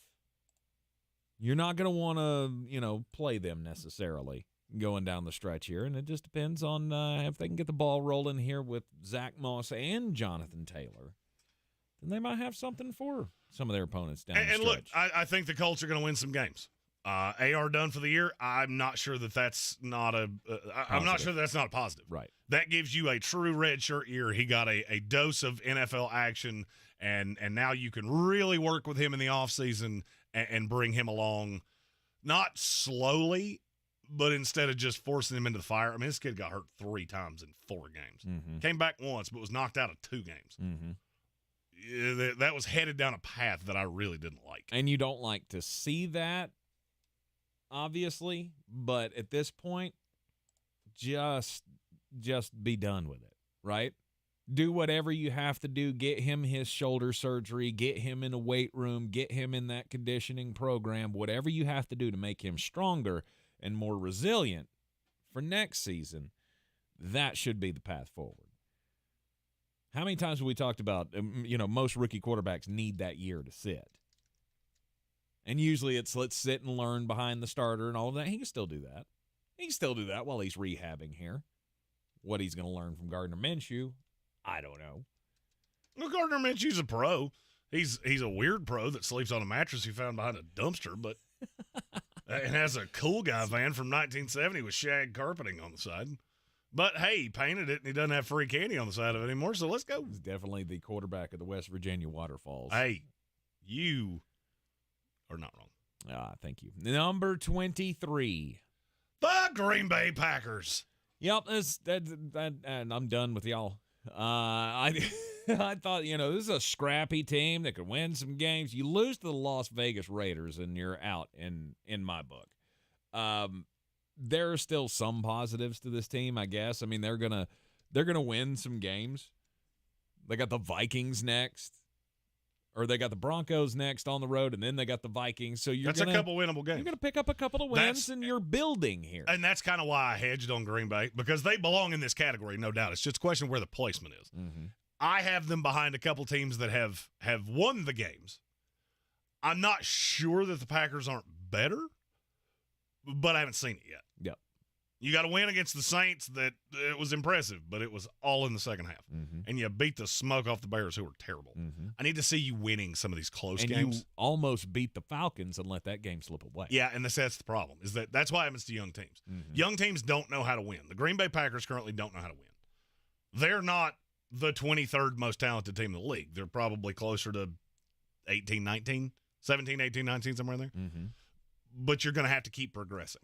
And that is really, to me, going to tell me everything I need to know about LaFleur and if he is the coach moving forward or if he's going to start next year on the hot seat. Yeah. I don't see a path that he's fired this year. No. I've been asked that question a couple times. I don't feel like it goes off the rails that poorly. I mean, they have a 6-7 win season? Is that looking at their schedule? I mean, with the Broncos, the Vikings, you get the Vikings twice. Mm-hmm.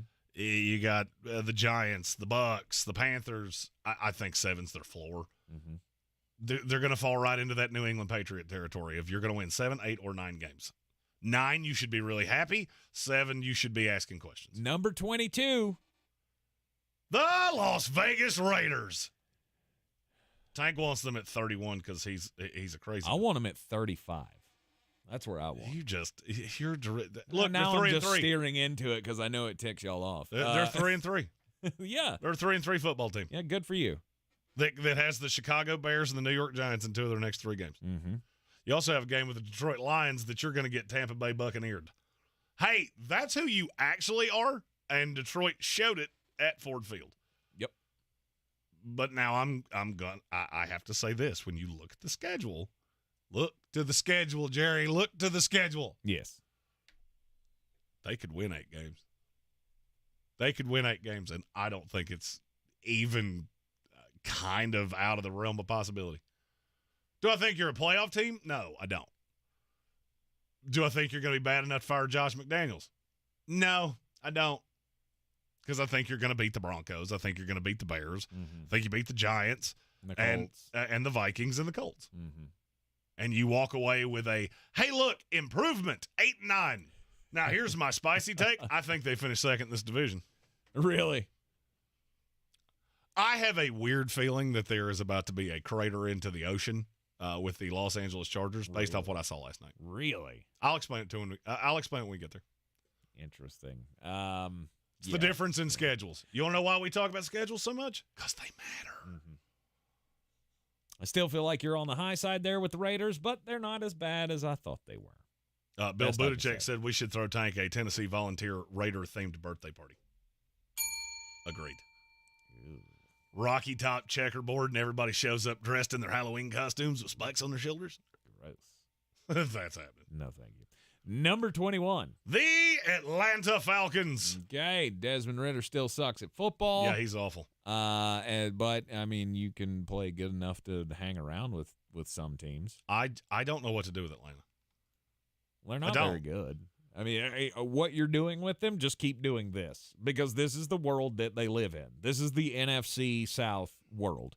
You're going to live in this bad territory until somebody can prove that they're not. But and I don't think they're bad. Oh. I think they're bad at quarterback. Okay. I don't think they're bad. The offensive line is good. Some of the scheme is bad because you're trying to lighten the workload on Bijan Robinson. Yeah, it's time to take those training wheels off there, weird mustache man. Yep.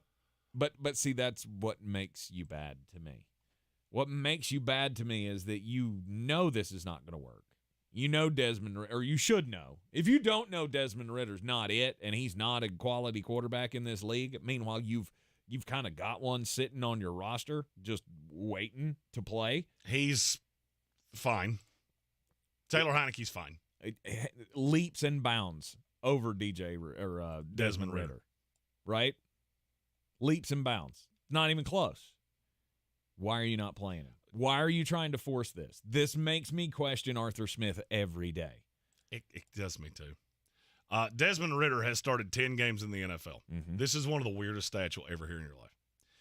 In terms of his QBR, he has a 73.2, a 78.9, and a 76.5. Okay. He has one in the middle that was 54.5. The other 6 games, he's been 38.4 or lower in every single one of them. It's not surprising to me. And the good games happened against a killed Baltimore Ravens team last year, your Tampa Bay Buccaneers last year, the Houston Texans this year, who are young and interesting, and a Packers team that was beat senseless. Mm-hmm. And in that game, he threw 237 yards. To me, it's one thing if the offense is working and you're scoring and you're not putting up a whole boatload of points, but you can at least point to it and go, look, there's progress every week. See, I'm working this scheme and we're earning a little more every week. You're not doing that. You're treading water, hoping to God that the tidal wave doesn't take you down. And I'm telling you, Desmond Ridder is the undertow, and he is going to suck you out to sea if you don't put a stop to it right now. I agree with everything you just said. Taylor Heinicke needs to be playing right now. If Heinicke was the starter for the Atlanta Falcons for the remaining 11 games of the season, yes, do they win that division? Yes or no? Yes. I tend to agree with you. I would say but still be close. I have no faith that they're going to do it. Oh, it would be close. You would win it by it's them and the Saints. Mm-hmm. To me, Rob Johnson said Atlanta had 402 total yards to Washington's 193, and they still lost. Yeah, let me tell you why that is. Because teams have figured out with Desmond Ridder, all I have to keep you from doing is making big plays. Because you can do that every once in a while. You have the chunk plays he did against Houston, so Washington literally looked at him and said, we're going to bend, not break. And you can get inside the 25-yard line, and we have no fear of you scoring on us. I watched him do it time after time after time after time. I am not scared of you scoring down here. Mm-hmm. We will score a few touchdowns, you will kick a few field goals, and we will win. Yep. The Atlanta Falcons, y'all need to have a come-to-Jesus meeting. Arthur Blank needs to have a come-to-Jesus meeting with Arthur Smith. Well, the same thing you did last year. You figured out it wasn't Marcus Mariota. I can't tell you that it's Taylor Heinicke, but I can also tell you what do you got to lose? Mm-hmm. I know you're not a playoff team with him. I know he is not your future solution. Mm-hmm. Taylor Heinicke might be. Yep. You spent the money for a reason. Use it. You're in the Sportsocracy. This is ESPN Asheville. We'll continue with the bad tier coming up next here on a Power Rankings Tuesday. This is your Exergen Temporal Scanner weather forecast on ESPN Asheville. Right, getting into our afternoon and seeing the clouds and the chilly weather sticking around. Some of us maybe not even hitting 50 degrees today. Slight chance of a shower early. Overnight tonight, a chance of showers early, then some clearing later. A little breezy, 42, 30s in the normally cooler spots. Tuesday, sunny, 60. On Wednesday, sunshine milder, 66. Thursday, sunshine, 67. From the Weather Channel, meteorologist Ray Staging.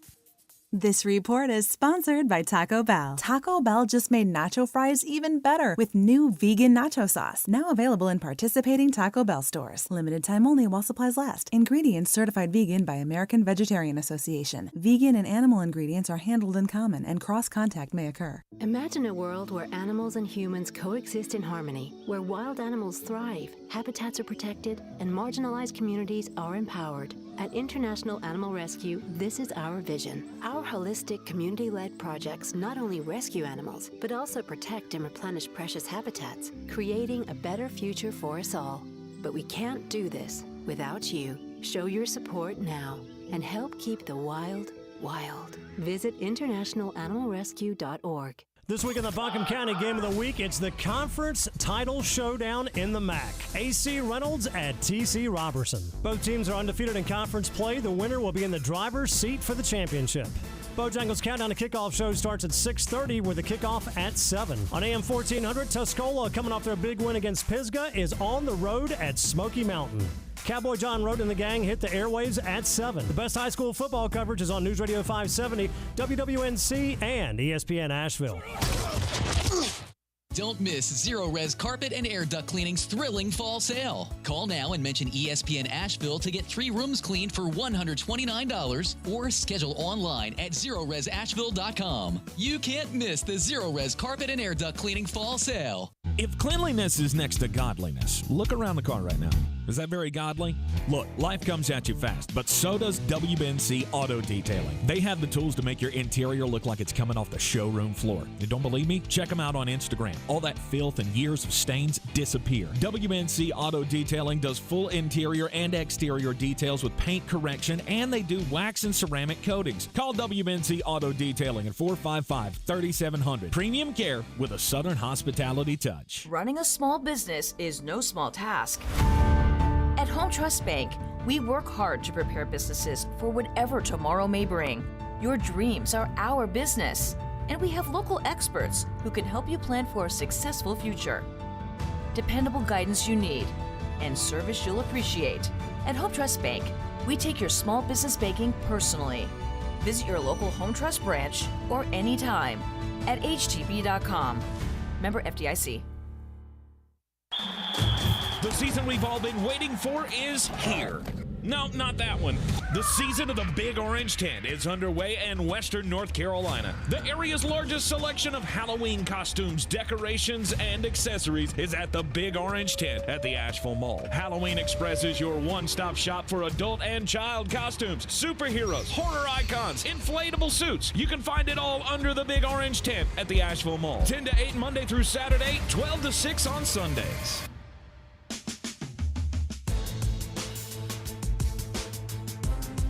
The Sportsocracy. Let's open up the whole can and kick ass and kill them all.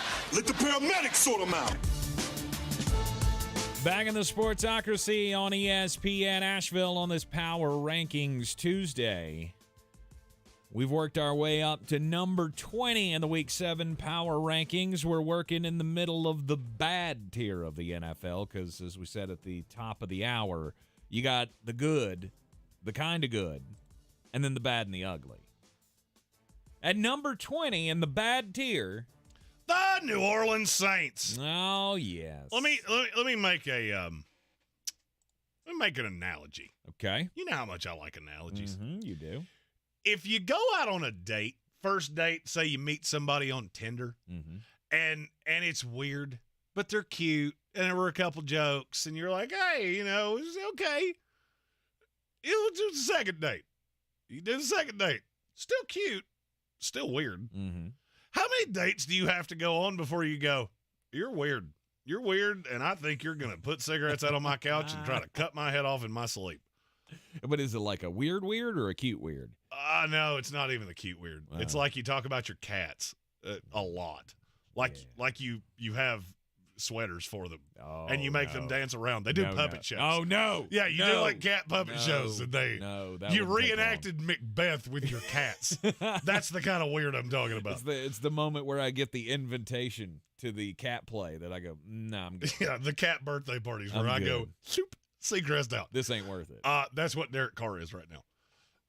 You've now had 6 games where you've been okay. I mean, he threw for 1 billion yards against the Texans. Mm-hmm. And he was fine. But, man, this doesn't feel like the bill of goods I was sold. This doesn't feel like what you told me this was going to be. And in our YouTube comments, not cousin Colin Green said he's got to step out, but the Saints must fire Pete Carmichael, end of story, and I agree with him. Mm-hmm. You've lathered this up and done this a lot of times with different pieces and different players. It's not working. Yeah. I mean, and I don't know who it'll beat. Ronald Curry, I guess. You need another face in that play calling room because I think you are incredibly predictable. Derek Carr does not seem to be fully grasping this. And you're letting an opportunity to win this division slip away. Mm-hmm. Because I thought coming into this season, you are clearly the best team in this division. You do not clearly look like the best team in this division. No, it's one of those things that on paper you should be. Talent-wise, you look at this team and they should be. Well, I mean, you also, as Pennywise said in the YouTube comment, you got Derek Carr just screaming at Pete Carmichael after the game. Everybody knows this, except apparently Dennis Allen, who's not getting it. Well, this is a coaching move that needs to be made right now. But this is our culture. This is the New Orleans Saints culture, and we can't break it up because it's always been this way. Right? You get that feeling from them all the time. Right, even after Sean Payton left, it was let's keep the band together. Remember, we had that theory of what if Sean comes back and takes the team over again and all of that. Like, this is a brotherhood in that front office that they can't bring themselves to break up for some reason. Well, and I don't know why it is because Carmichael's not good. Well, this is a brotherhood where one of your brothers is like breaking into jewelry stores and stealing cars. So it's time to let somebody else sort him out because love and caring ain't gonna do it. Yeah. It's time to move on to anybody else while you still got the opportunity. I fully agree. But there again, this team is. You can't continue to do this, right? You can't continue to play with these teams that you're supposed to be better than. Well, if you're going to be a division winner, you're expected to be better than a 1-point loss to the Packers. I'm gonna plant the flag right now. They play the Jacksonville Jaguars this week. Mm-hmm. It's a primetime game. Mm-hmm. This is the Thursday night football game. Mm-hmm. You're gonna get beat by Jacksonville in your building. Mm-hmm. Pete Carmichael gets fired. They reel off 4 wins in a row. Colts, Bears, Vikings, Falcons. Yep. I don't think Dennis Allen can be this stupid. Like, you have to be able to see this and go, this is crumbling around me, and if we don't make the playoffs, I'm getting fired. Yeah, if the Saints go 8-9, Dennis Allen's out of a job. Done. Period. Yep. So that's how I think this is going to go. Yeah. This is a full-on win this division or bust.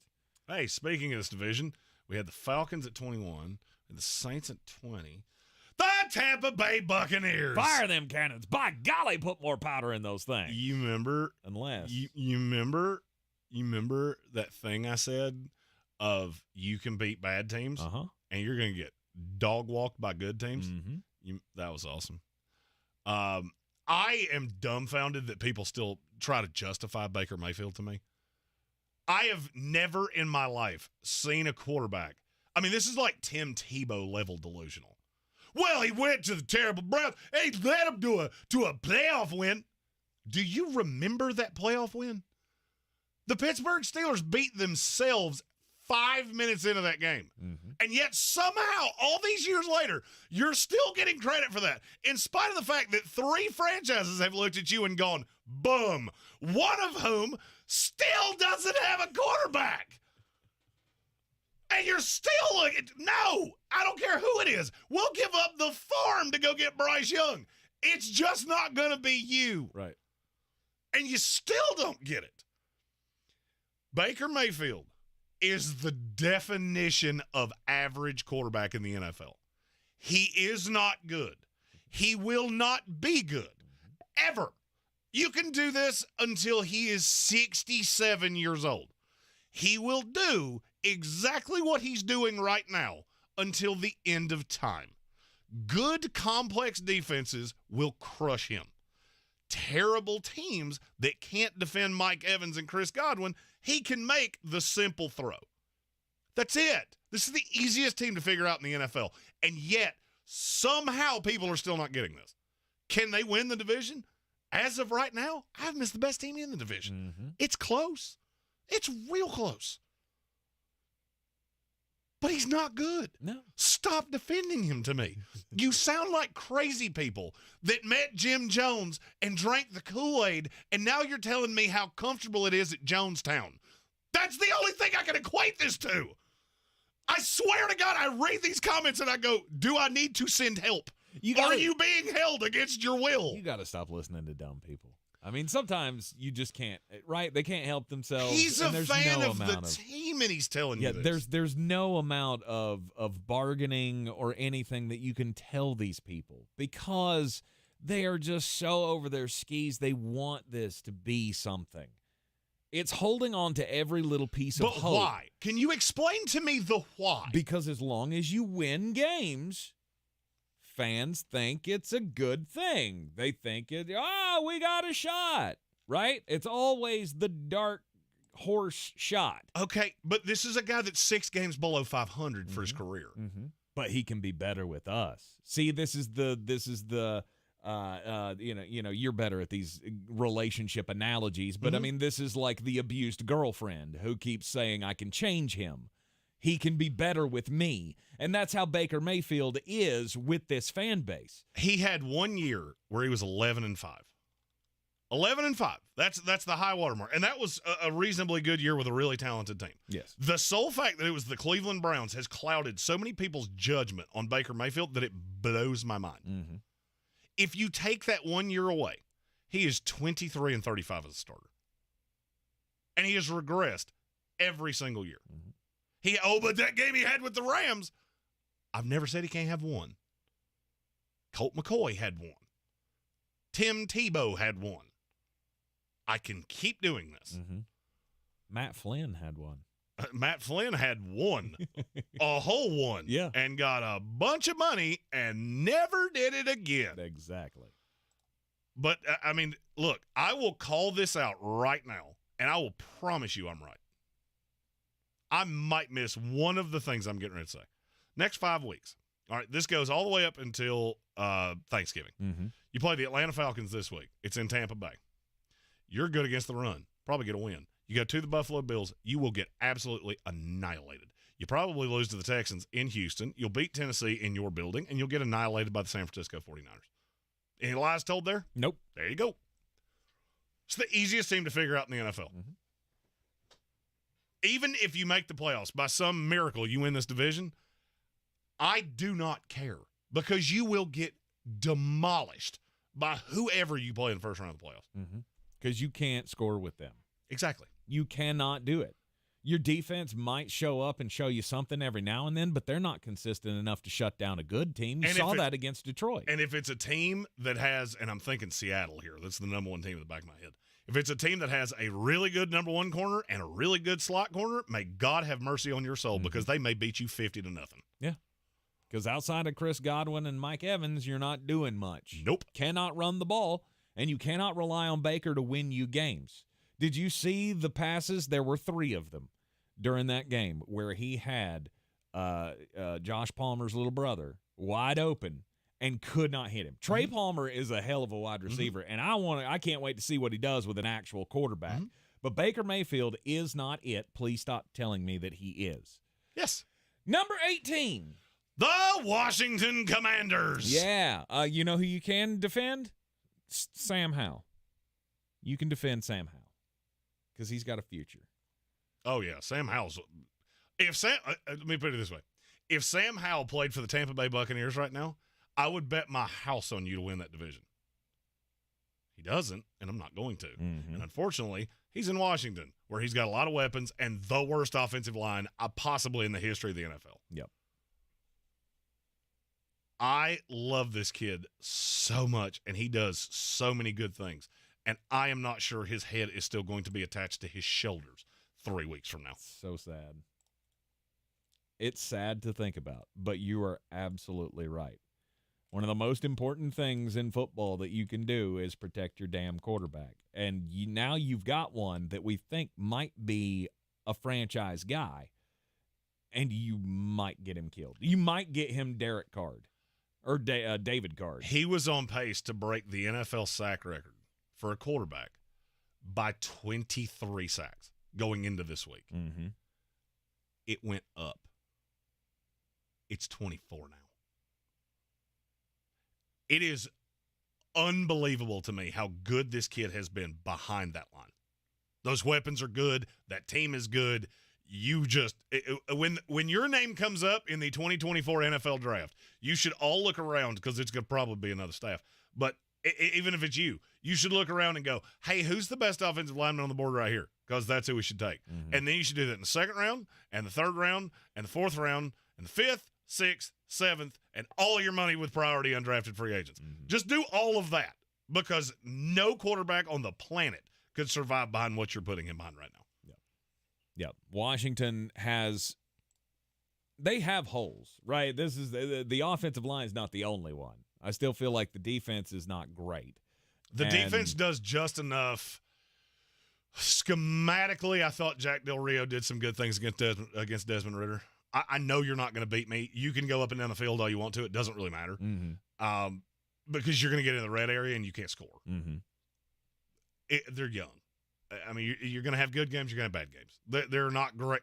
It's not a great defense, but it is a talented young defense. Mm-hmm. And it could get better as time goes on. I just don't have a lot of faith in Jack Del Rio. Yeah, I don't have a lot of faith in any of that coaching staff really at this point, outside of Eric Bieniemy, and I don't have much faith in him, to be really honest. I was going to say what little I do have is waning. The final one in the bad tier, number 17, the Pittsburgh Steelers. Hey, you didn't play, so not much changed with you. Yeah, your quarterback still makes my head hurt. Mm-hmm. But there are good things. Mm-hmm. There are good things. There are bad things. There's a Jaylen Warren. Yes, it's time for Jaylen Warren to be the starting running back of the Pittsburgh Steelers. Yes. I'm here for the third week in a row saying, could you do that, please? Yeah, stop it with Najee Harris. It's just not working. These roles need to flip. You need to start relying on the more electric of your running backs. If you're not going to have much room to work there, then you need to give it to the slipperiest of the running backs, right? Yes. You don't want to have a crowded lane and give it to the plotter.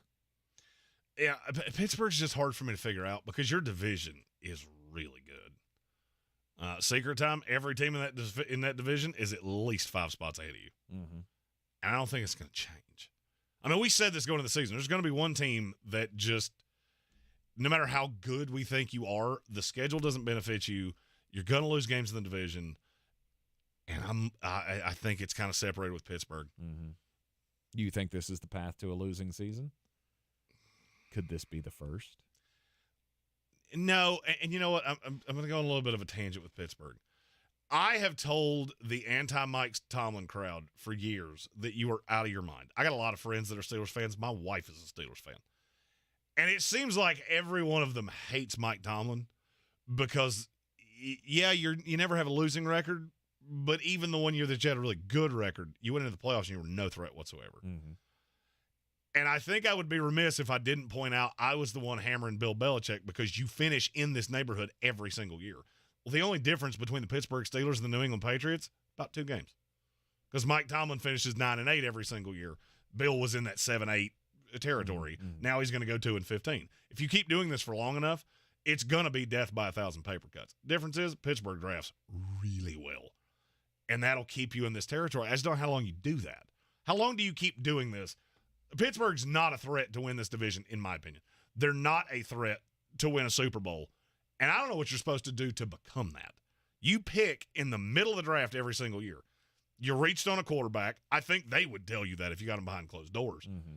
And it's bearing itself out. You've got a reach first-round quarterback with good weapons, an improving line, and a really good defense.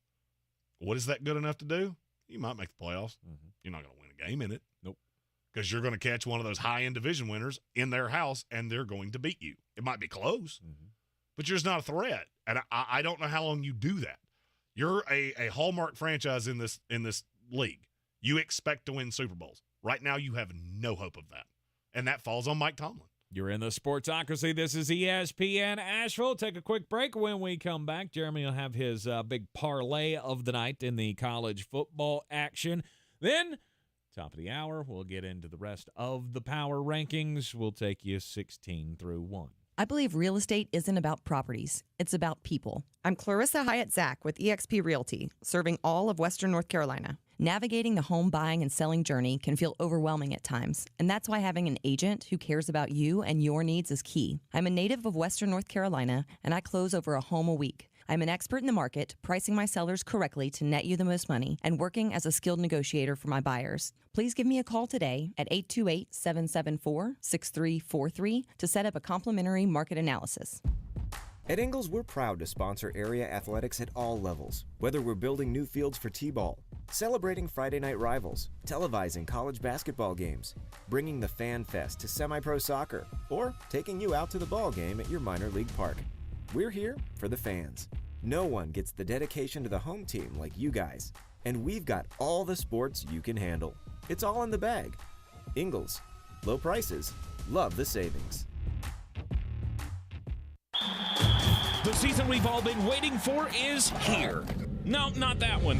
The season of the Big Orange Tent is underway in Western North Carolina. The area's largest selection of Halloween costumes, decorations, and accessories is at the Big Orange Tent at the Asheville Mall. Halloween Express is your one-stop shop for adult and child costumes, superheroes, horror icons, inflatable suits. You can find it all under the Big Orange Tent at the Asheville Mall. 10 to 8 Monday through Saturday, 12 to 6 on Sundays. The future of joint pain relief is here. It's QC Kinetics, Advanced Regenerative Medicine. This is amazing stuff. If you've been told more steroids or surgery are your only options, don't be so fast. Get a second opinion and learn more about how you can harness your body's own healing agents to attack that joint pain. I'm talking lasting relief. QC Kinetics doesn't mask the pain. These treatments go to the very root of the problem using concentrated healing properties placed directly in your joint to restore and repair that damaged tissue. Imagine living your life this fall with no more pain in your knees, your hips, your shoulder, your back, with no drugs, no downtime, and no surgery. Listen, life is about motion, and QC Kinetics is giving people their lives back with these all-natural treatments. Call the local medical professionals and get a free consultation today. QC Kinetics, the nation's leader in regenerative medicine. Call 828-333-9517. That's 828-333-9517 in Asheville and in Greenville. 828-333-9517. You know when you wake up and your mouth feels gross and you just can't wait to brush your teeth to get that clean, fresh feeling again? That's exactly how millions of Navage users feel when they use powered suction to rinse out their noses every day, just like brushing their teeth. Once you're able to breathe deeply without congestion, you never want to be without it. That's why so many people rave about Navage, with over 100,000 online reviews.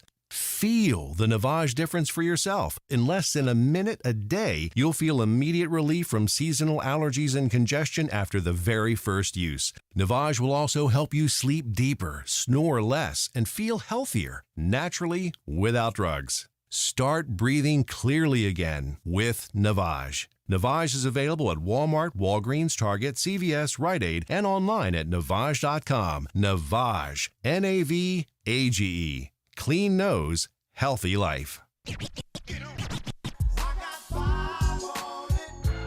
I gave you the winners for Coosa Tuesday in the first hour. Liberty minus the 14.5. South Alabama minus the 18. Jacksonville State plus the 7.5. But my favorite part of these games tonight are the over-unders because every one of them is wrong. Middle Tennessee Liberty under 56.5. Liberty is going to run the ball constantly, and Middle Tennessee's not going to be able to score on them. So unless you think Liberty wins this game 58-0, the under's the right side, under 56.5.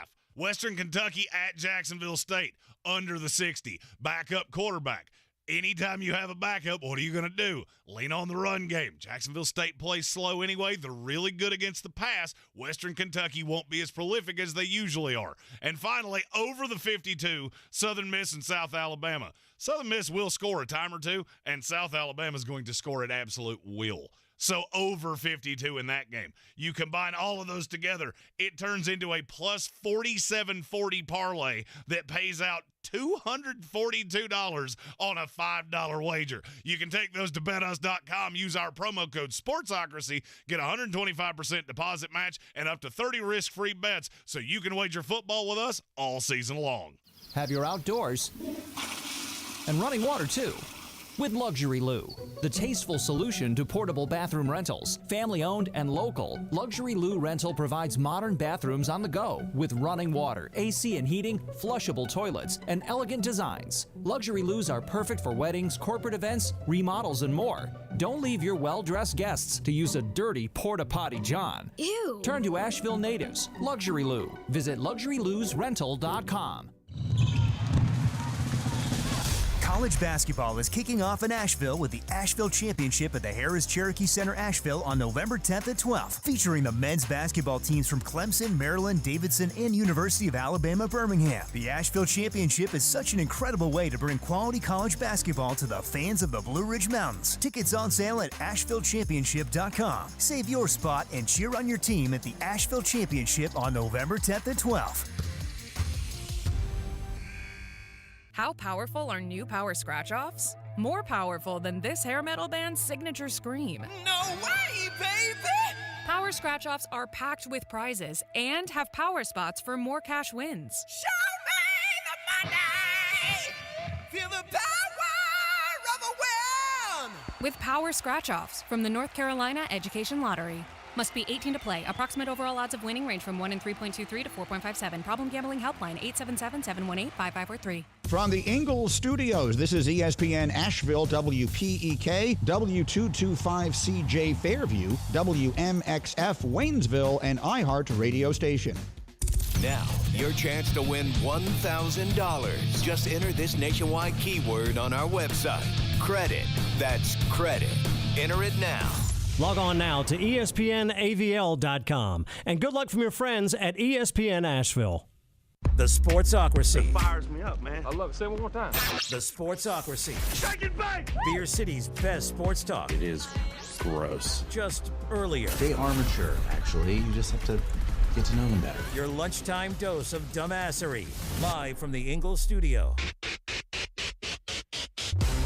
And it's ESPN Asheville, 92.9 FM, 880 AM, and 1400. We are live in the Ingalls studio. We're heard everywhere on the iHeart Radio app. You can take us with you everywhere you go. You can also see us everywhere you go on the YouTubes. You can also see us on the Insecuregram, which I'm bringing that back.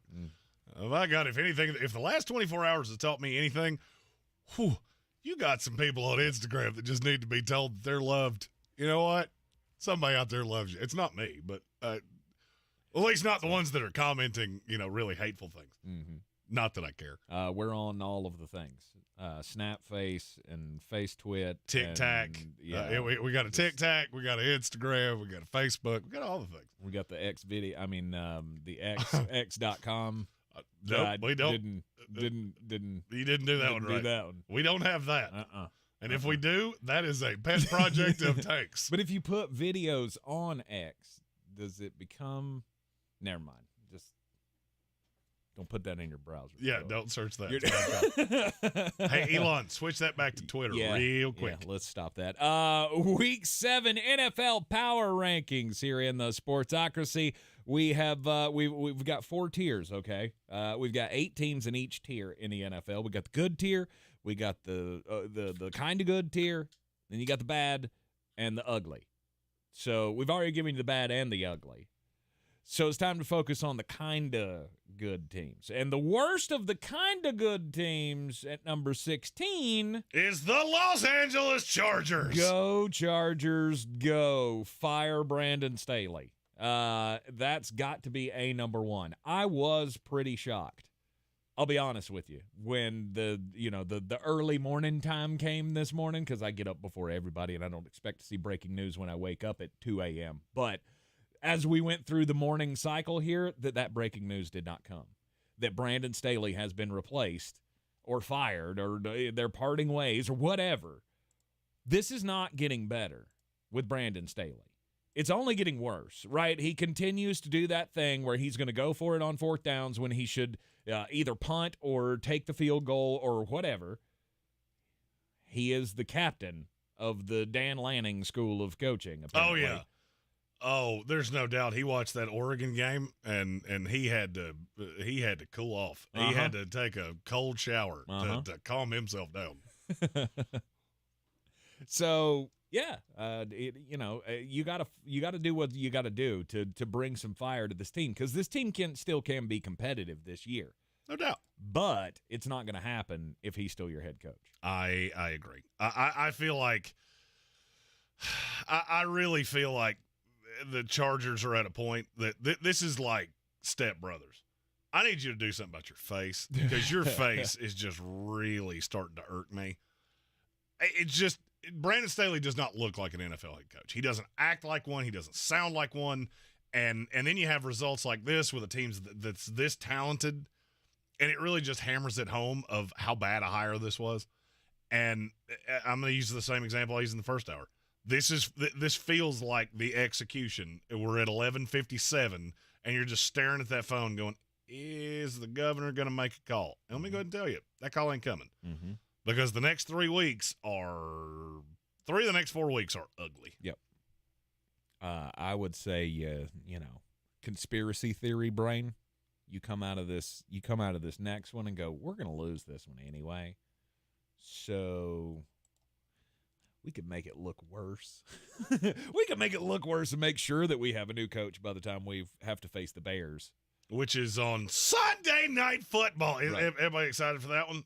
Bears-Chargers, that really riveting television. Hey, Carrie Underwood, are you going to look us dead in the face and go, everybody's waited for Sunday night? Really? Nope. No, they hadn't. I'm going to need you to change that song. Everybody's going to watch this because it's freaking on.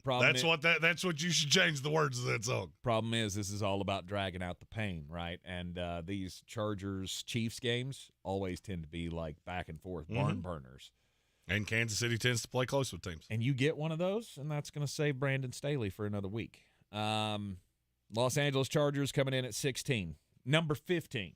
The Houston Texans. I feel like you did it wrong. Like, it still sounds weird. Like, I know this team is better than this. I know this is where they belong. The problem is it's just still freaking me out saying the Houston Texans here, because I've been so used to the post DeAndre Hopkins era, right? Because that's where it all went downhill, and they became the doormats once again. But the Houston Texans are sitting here with C.J. Stroud as their quarterback. It's the surprise of the year. He's the rookie of the year. It's not even close. Now, I do hate to throw cold water on this to a degree. Do you?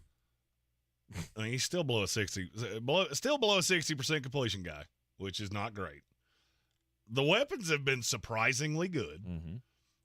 I just look at Houston, and I look at the schedule, and you're going to beat the bad teams. You beat the Saints. That's a good win. Beat the Steelers. Beat the Jaguars. You lost to the Colts. You lost to the Falcons. You got obliterated by the Ravens. Mm-hmm. And I, frankly, do not care. And it won't. I really don't. Like, if I'm this team, I do not care. I just want to win games. Exactly. That's all I'm in this for. I'm in this to win as many games as possible. I have my nucleus, right? Mm-hmm. This is my nucleus. I've decided to roll with, rookie defensive player of the year and offensive offensive player of the year, and let's go. So the Houston Texans are currently 3-3. Mm-hmm. We have said it will take 10 wins to make the playoffs in the AFC. Yes. Carolina Panthers, Arizona Cardinals, Denver Broncos, Tennessee Titans, Indianapolis Colts. That's 9. You have a game with the Buccaneers that I did not mention. Mm-hmm. This team's going to be in the hunt. Whether they should be or not, they're going to be in the hunt. They'll be in the hunt. Because they'll lose a game there that they shouldn't. I would imagine so. But when you play those really good defenses, I'm telling you right now, you're going to see what I said about C.J. Stroud. Mm-hmm. When they play the Bucks, and that's on a short week. They play the Bucks, they play the Jaguars, they play the Jets, they play the Browns. Watch those 4 tapes, you'll understand why I said what I said. Now, he has been exponentially better than I thought he would be. But I'm not sure that it's not a little bit of fool's gold. And as time goes on and teams figure him out and you get more tape on him, we always call this the sophomore slump. That's the dumbest name, and it always irks me because it has nothing to do with the second year. It's not like you trained any less or you were any less prepared. It has to do with they have film on you. Yeah. And as soon as you get film on a guy, Jordan Love, perfect example, you're not as effective once I know what you're going to do because you have tendencies. It's just like playing poker. If your poker face is not great, then I'm going to figure that out. But, I mean, the Houston Texans should be the happiest team in the NFL. I would agree. Number 14. The Los Angeles Rams. You Matthew Stafford really well. And you know what? You run the ball well, too. Well, you did. I mean, I feel like you did. Well, I know Kyron Williams is hurt now. So is Ronnie Rivers. Is he really? Yeah, they're down to Zach Evans. Which is not going to be great. But, I mean, it's not long-standing injuries. Do you know who they play the next 4 weeks? I don't know. Steelers at the Cowboys, at the Packers, Seahawks. Mm-hmm. We're going to figure it out pretty quick.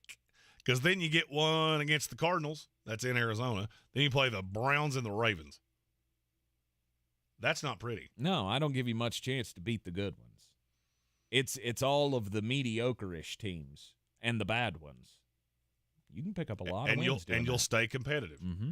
I am still of the belief that this team is put – they are right here for now. I cannot tell you it's going to stay that way. Mm-hmm. But the NFC is not very good. So could I see a path that the Rams sneak in the playoffs? Yeah. Could possibly happen. I can't figure it out looking at the schedule, but then again, I wouldn't have had you at 3-3 6 weeks in the season. Mm-hmm. The offense can put you there. There's no doubt about that. You just have to get steady play from your defense, and so far this season, you've been getting pretty good play from not so heralded roster, right? My fear with the Rams is I'm afraid that Sean McVay's starting to outthink himself. Cooper Kupp, fantastic. He's come back, and Puka Nacua was great last week. He was irrelevant this week. Mm-hmm. That didn't make me feel hunky-dunky. You need both those guys to be really, really good and be hitting shots to Tutu Atwell. Now, we'll see how it goes in the coming weeks. I think Kyron Williams is probably miss a week. Mm-hmm. That's what it sounded like. Mm-hmm. And we'll see where you go from there. There were several throws that were not there for Puka. I mean, he was targeted, but he just couldn't reel them in. And maybe that just takes time to get everybody acclimated into the system again. I mean, you're not going to hit them all. Nobody expects you to. At number 13. The New York Jets, Jets. After dropping them, how low did we drop them at one point? They were down to 20. like 20. Is that as low as we got? I felt like we got lower. Nope. Do you know how bad the bottom of the NFL is? Bouncing back to number 13 here on the strength of your defense. And this is where they should have been the whole time. Because as long as your defense is that good and you have one of the best running backs in the NFL, you're going to be in every single game. And now I'm going to say Aaron Rodgers is progressing way faster than anybody could have ever imagined. I heard an orthopedic surgeon say this. What I'm getting ready to say, this came out of the mouth of an orthopedic surgeon. Where he's at right now, that he was on the field at MetLife throwing just shoes. Now, he might have had lifts in his shoes. We couldn't see that. Do you know how long that usually takes? How long does it take after a torn Achilles for a guy to come out and be able to do that? 8 weeks. 9 months. 9 months. He's at the 9-month mark 5 weeks after he did this. It is not as unheard of that he could come back. Now, there's still a lot of, the rehab is impressive, but we got to make sure we don't do this at the expense of another one of these. Exactly. I mean, I would imagine, I'm no doctor. I didn't really even hardly pass anatomy class, but I don't remember ever taking anatomy class. I don't either. I just said it because. Oh, I mean, and you know what? And I would have, because I would have chuckled like Tank every time somebody said boobs. Well, no one would say that because it's an actual anatomy class, so they wouldn't say the word boobs. Oh, they would say breasts. Exactly. This is the same idiot that laughed in chemistry when we talked about cleavage. So I'm going to go ahead and say that, I'd have probably laughed at that too. Why am I not shocked? I'm not shocked. No, it was earth science, not chemistry. Sorry. If it ended in science, I didn't like it. Jeez. What were we even talking about? The Illuminati. I was going somewhere with that, and I can't even remember. We were talking about the Illuminati and how Aaron Rodgers is a stonemason or. Right, but I would imagine that this has been surgically repaired, right? You had to stick it back together. The with glue a speed bridge. or the sutures or whatever the hell you've stitched that back together speed with. Bridge. You shouldn't do that. According to his doctor, who is the foremost surgeon in the country. This is the guy that put Tom Brady's knee back together in 2008. He's on pace. He swears to God it can't be done. He's on pace. I would. The report from it. Well, I mean, you got to remember, Cam Akers came back in 5 months. I get it. He's not 23 years old, though. Like, Aaron Rodgers is much older than that. Well, and I had this explained. This is a procedure that there's only a handful of guys in the country that are even licensed to perform. This is a super new way of doing this. But it takes pressure off the heel when you're doing so you can do the low pressure therapy. So he's doing a lot in the pool. And he's really strengthening this back up. I thought this was the most laughable thing I'd ever heard when he said, I'm going to come back and play. Now, here's what Jeremy has seen. That defense is evil. You have a bye week this week. That team is different with him on the sideline. He will be with them moving forward. Coming out of the bye, you play the Giants, Chargers, and Raiders. That's 3 wins to me. It just is. You're way better than the Giants. You're way better than the Raiders, and neither one of them has an offense that's going to be able to do anything with that defense. I don't see how the Chargers are going to stop you running the ball. And then you go through, you got a Falcons, a Texans, a Commanders. I almost feel like I can write this book because it's too easy. Okay. The Jets beat all the teams that they're supposed to. You have a Week 18 date with the New England Patriots. Aaron Rodgers comes back, breaks the curse against the Patriots. You go to the playoffs with Aaron Rodgers as your quarterback going in the wild card round. I cannot see this going any other way. Really? He is, from the timeline that I got, he could be back December 17th against the Dolphins. Because I'll be honest with you, that sounds too rosy to be New York Jets. This is not how this ends. Let me tell you how I Joe think this Namath is. sold his soul to the devil. I'm pretty sure Aaron Rodgers has talked to him high on ayahuasca, and maybe they made a deal. These guys love me, and I want to make them happy. Let me translate what he just said. This is how this ends. You get down to the end of the season. Aaron Rodgers comes back, and you lose to the New England Patriots and miss the playoffs by a game. That's how this goes. Yeah. That's the jettiest way that this could possibly go. Yeah, and I'm just telling you, the swagger around this defense is different. You catch. I get it. We said this in the preseason before Aaron Rodgers got hurt. If you can get to the bye week 3-3, there is no reason you shouldn't make the playoffs. Well, guess what? You got here 3-3, and it's been with little cherub Zach Wilson, who looks like a Wish version of Aaron Rodgers. He is throwing balls at the same angle as Aaron Rodgers. The impact is obvious. And now, I'm not saying he's good. He doesn't have to be. I need you to hit 3 or 4 shots a game. You just went and picked on James Bradbury with Garrett Wilson. That's enough for me. The New York Jets, you call me a homer all you want to. The New York Jets are going to make the playoffs. The New York Jets are going to make the playoffs, and there's a great chance that they're going to make the playoffs, and their quarterback is going to be Captain Ayahuasca himself. And I don't care if he's smelling sounds and tasting colors. Come back, 8. We need you, buddy. You're in the Sportsocracy. This is ESPN Asheville. The Week 7 Power Rankings roll on next. The season we've all been waiting for is here. No, not that one. The season of the Big Orange Tent is underway in Western North Carolina. The area's largest selection of Halloween costumes, decorations, and accessories is at the Big Orange Tent at the Asheville Mall. Halloween Express is your one-stop shop for adult and child costumes, superheroes, horror icons, inflatable suits. You can find it all under the Big Orange Tent at the Asheville Mall. 10 to 8 Monday through Saturday, 12 to 6 on Sundays.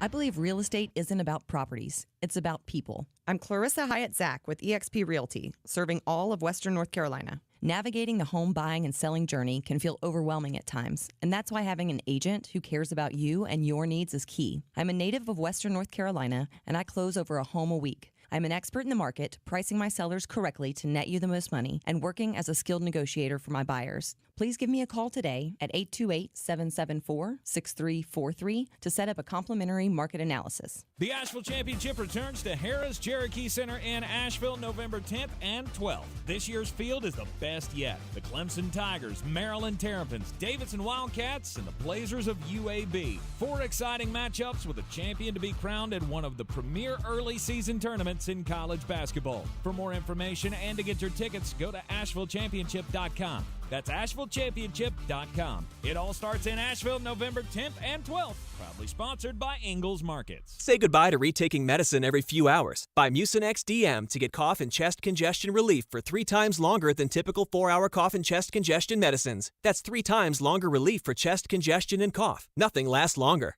Among OTC cough and cold medicines, use as directed. Tired of a job with no spark? Then join Emery Electric, the Southeast's premier electrical contractor. Competitive pay, a supportive team, and career growth await. Power up your career. Visit EmeryElectric.com/careers. That's EMORY electric.com. The Gillette Intimate Trimmer gives you a gentle, easy way to trim your pubic region. Or you could try waxing. Nope.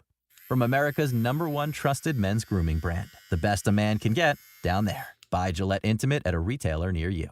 Liberty Mutual presents How to Be the Life of the Party. Okay, first turn the music off. Then ask for everyone's attention. Now, tell them that you customized your home insurance with Liberty Mutual and saved hundreds. Boom! Now everyone knows you're not just a pretty face. You have some brains inside that face that know how to save hundreds on home insurance. Woo! Only pay for what you need at LibertyMutual.com. Based on recent survey of new customers who switched and saved. Underwritten by Liberty Mutual Insurance Company and Affiliates. Excludes Massachusetts. Liberty, liberty, liberty, liberty. The Gillette Intimate Trimmer gives you a gentle, easy way to trim your pubic region. Or you could try waxing. Nope. From America's #1 trusted men's grooming brand, the best a man can get, down there. Buy Gillette Intimate at a retailer near you. The smarter way to clean your floors. It's time to make the swap. Swiffer Power Mop. Introducing the new Swiffer Power Mop, the all-in-one tool that gives you a mop and bucket clean in half the time. The solution's built right in, so no heavy bucket, and the pad has hundreds of scrubbing strips to get deep into grout. Don't mop harder, mop smarter. Swiffer Power Mop. Swiffer Power Mop.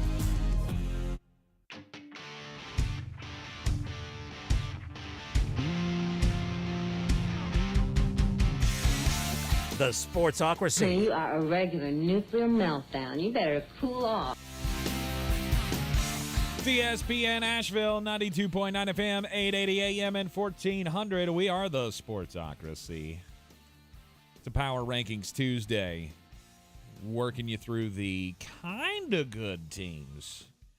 These are the teams that probably make the playoffs. In large part. I mean, a lot of these teams are going to make the playoffs. Yeah, absolutely. We're on that fringe cusp of the playoffs. I mean, other than that team that's going to win the NFC South, they're way back in the power rankings. They're back. They're back there. They're back a ways. The New York Jets coming in at number 13.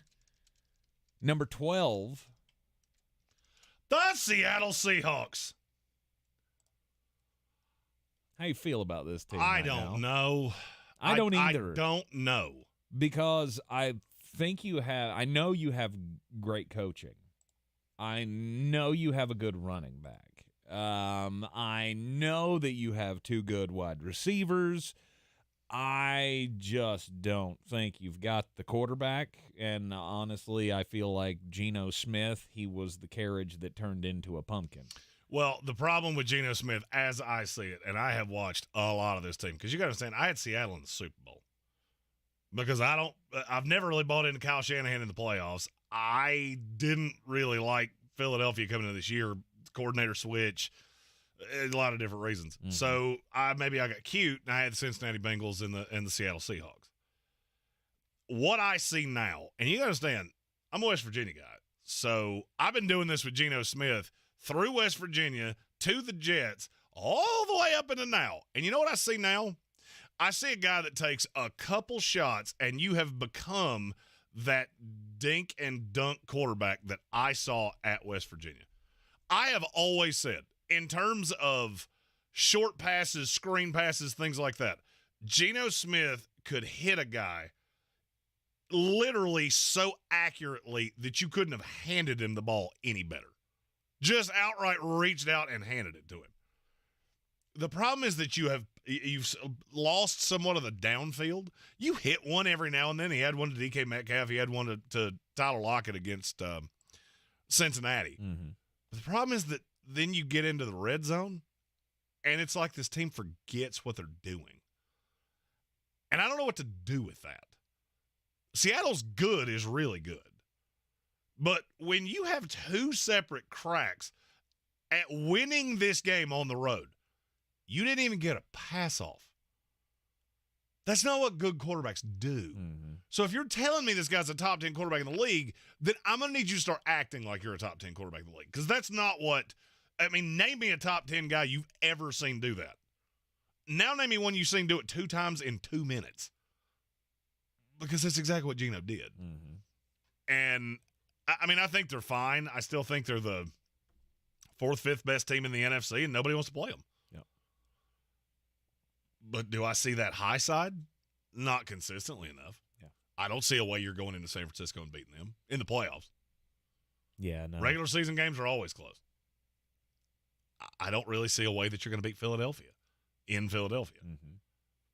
And I think that's more just you don't have the horses. And if you But you had do. You have a receiving core that is good enough.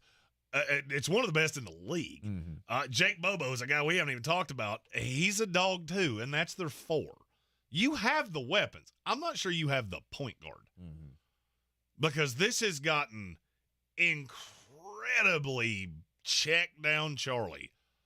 And I know you want to get the run game going, and you drafted Charbonnet, and you drafted Kenny Walker, but there's just something clunky about this they really need to get figured out. Yep. Especially if you want to try to be a contender at the top of the NFC, like we had you at the beginning of the season. Number 11. The Cincinnati Bengals. Oh, we've seen this before, haven't we? Oh, yeah.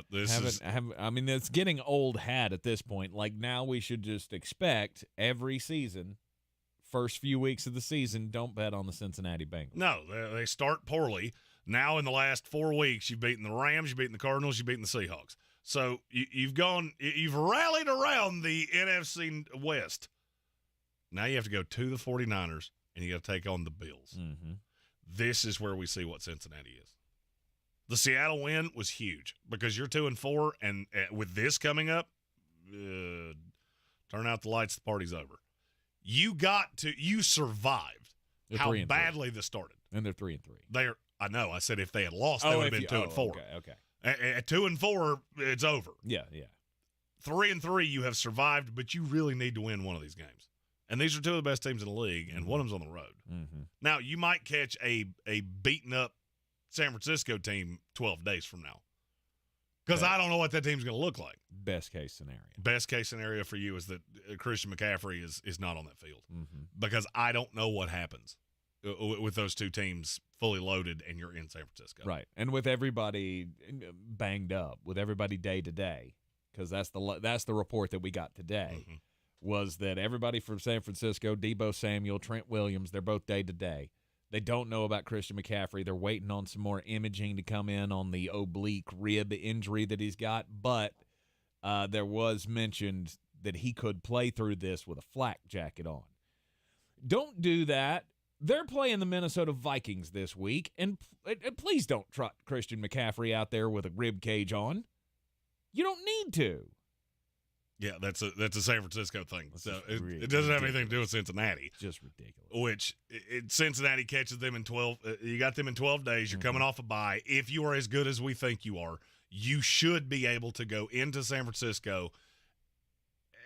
Field goal on either side. Mm-hmm. Then go in and beat Buffalo at home.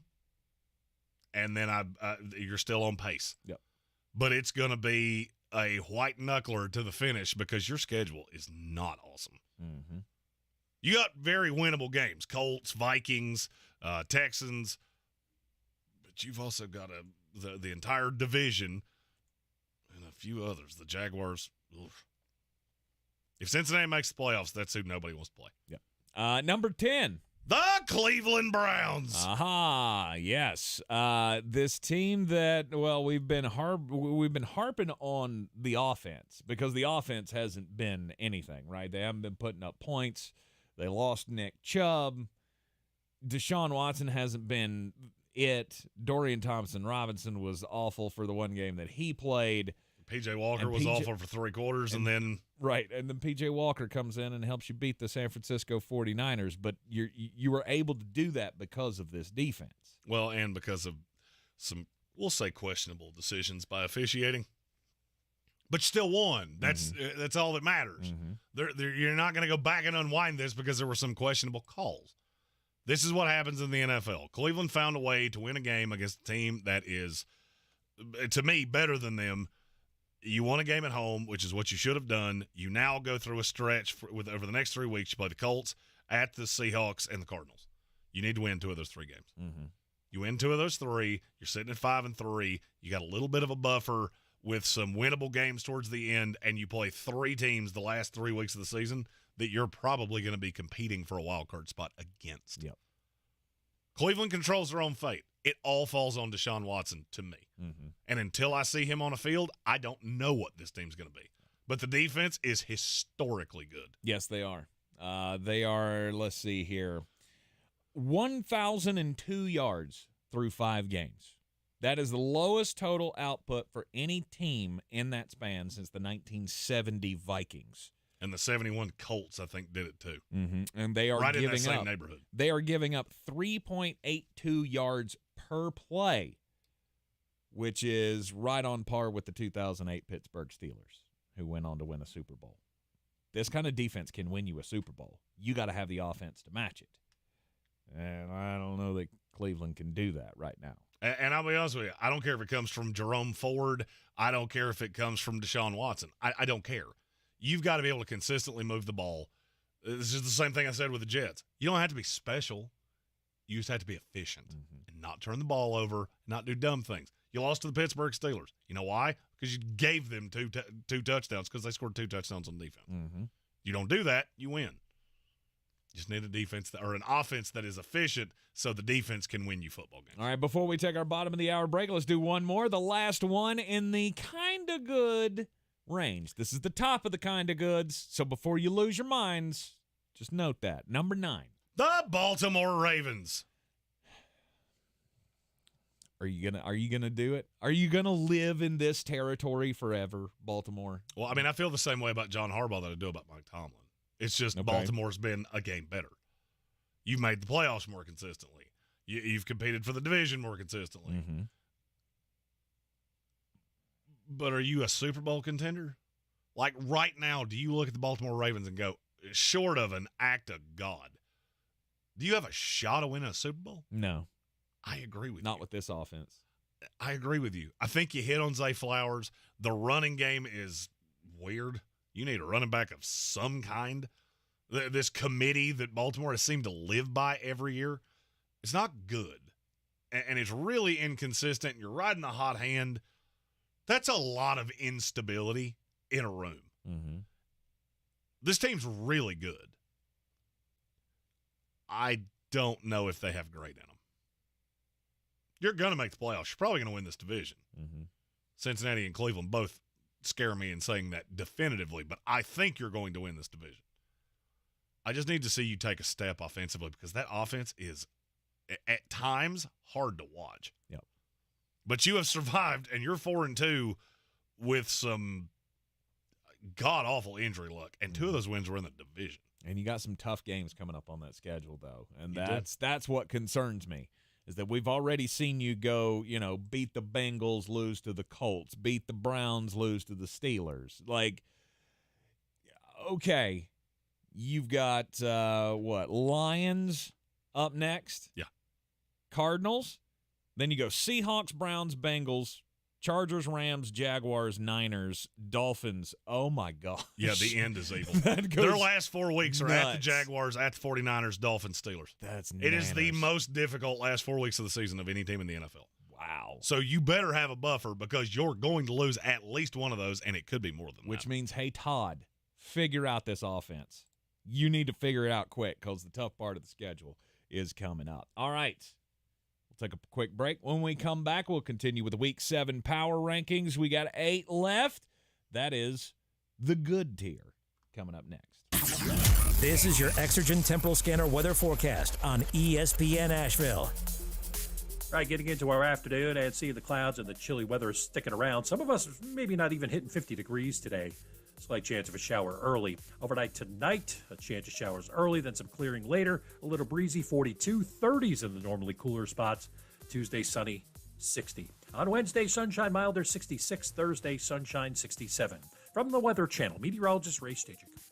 This report is sponsored by Boost Infinite. Hey, if you're thinking of getting the latest iPhone, you need to stop and check out the wireless offer from Boost Infinite. For more, just pick up your phone and dial pound 250 and say Boost Infinite. That's pound 250 and Boost Infinite. You'll have the option to receive a one-time auto-dialed text message from this station's network. Don't miss Zero Res Carpet and Air Duct Cleaning's thrilling fall sale. Call now and mention ESPN Asheville to get 3 rooms cleaned for $129 or schedule online at ZeroResAsheville.com. You can't miss the Zero Res Carpet and Air Duct Cleaning fall sale. Every day, you breathe in thousands of microscopic germs, allergens, and viruses. Don't let these invisible invaders make breathing through your nose impossible. Flush them out with Navage. Navage uses powered suction to pull saline in one nostril around the back of the nose and out the other nostril, helping flush out all the nasty things that make you miserable. Nearly 4 million people use Navage to breathe better, snore less, and feel healthier. People like Cindy, a verified Navage user who writes, "I've had such awful nasal congestion for the last couple years. I bought Navage and OMG, I can breathe again. I love this thing. Goodbye neti pot, hello Navage." End quote. If you suffer from sinus congestion, allergies, or snoring, then Navage is the safe, drug-free solution you've been looking for. Navage is at Walmart, Walgreens, CVS, Rite Aid, Target, and Navage.com. Navage. Navage. Clean nose, healthy life. If cleanliness is next to godliness, look around the car right now. Is that very godly?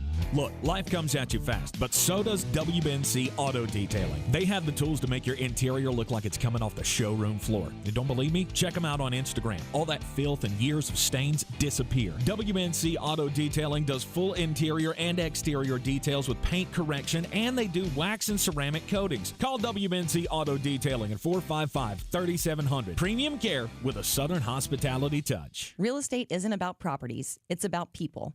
I'm Clarissa Hyatt-Zach with eXp Realty, your native realtor serving all of Western North Carolina. I will work hard for you, and I believe in doing the right thing every time. I market each of my listings to reach out-of-town buyers. I use a professional photographer and drone video on every single listing, as well as collaborate with agents across the country to find your buyer. Check me out online at clarissasellswnc.com or give me a call at 828-774-6343. It would be my pleasure to assist you through the real estate process. The season we've all been waiting for is here. No, not that one. The season of the Big Orange Tent is underway in Western North Carolina. The area's largest selection of Halloween costumes, decorations, and accessories is at the Big Orange Tent at the Asheville Mall. Halloween Express is your one-stop shop for adult and child costumes, superheroes, horror icons, inflatable suits. You can find it all under the Big Orange Tent at the Asheville Mall. 10 to 8 Monday through Saturday, 12 to 6 on Sundays.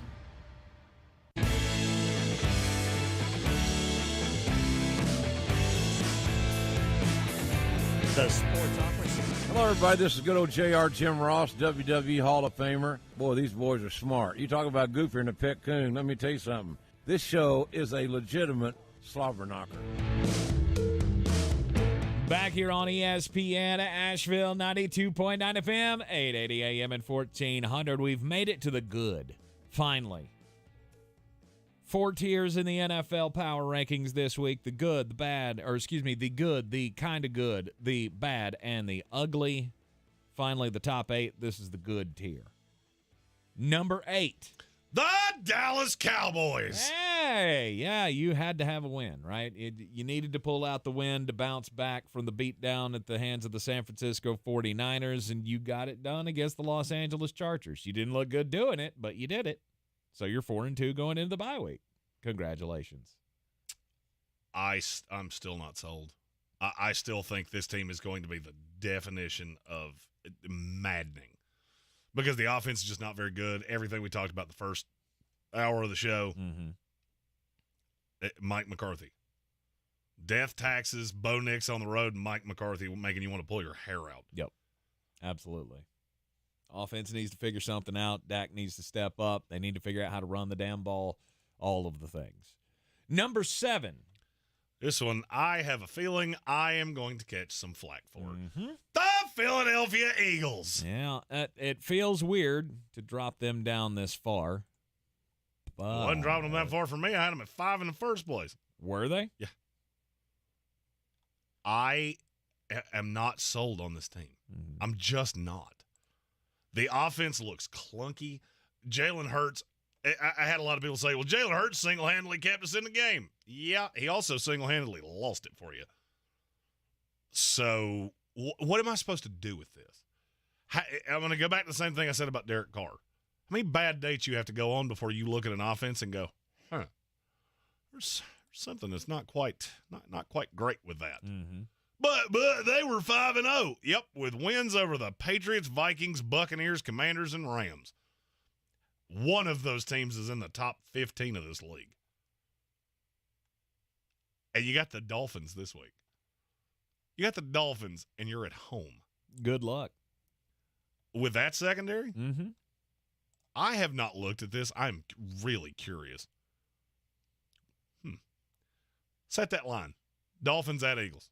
Dolphins at Eagles. Eagles -2. 1.5. Okay. I'm all over Miami. All over them. Jalen Hurts against Tua Tagovailoa. Yep, I have a dedicated lean there. Well, they are going to be able to run the ball in that game, though. So I agree. You have to not get away from it. Right. Which Brian Johnson is maddeningly inconsistent. He seems to run when I want him to throw and throw when I want him to run. And it gets to a point where you're like, you're not very good at this, are you? The decision to throw at the end of that Jet game is the single stupidest move I have seen by a coach all year long. Yeah. You're leading by 2 points, and you put yourself in a position to turn against it a over. team that you know has a backup quarterback in there that probably can't get down the field on you. Stop outsmarting yourself. We talked about this in the offseason. Losing 2 coordinators like that is going to be a problem. This Eagles team is not as good as it was last year. Can that change? Absolutely. We're only 6 weeks into the season. That Jet game is a game you do not lose last year, period. Shane Steichen does not call that pass. I promise you that. I don't know how far they're off of last year, but they are not as good as they were last year. It seems like Brian Johnson is putting more on Jalen Hurts, and I am less impressed watching the film. Stop watching the box score. Watch the damn game.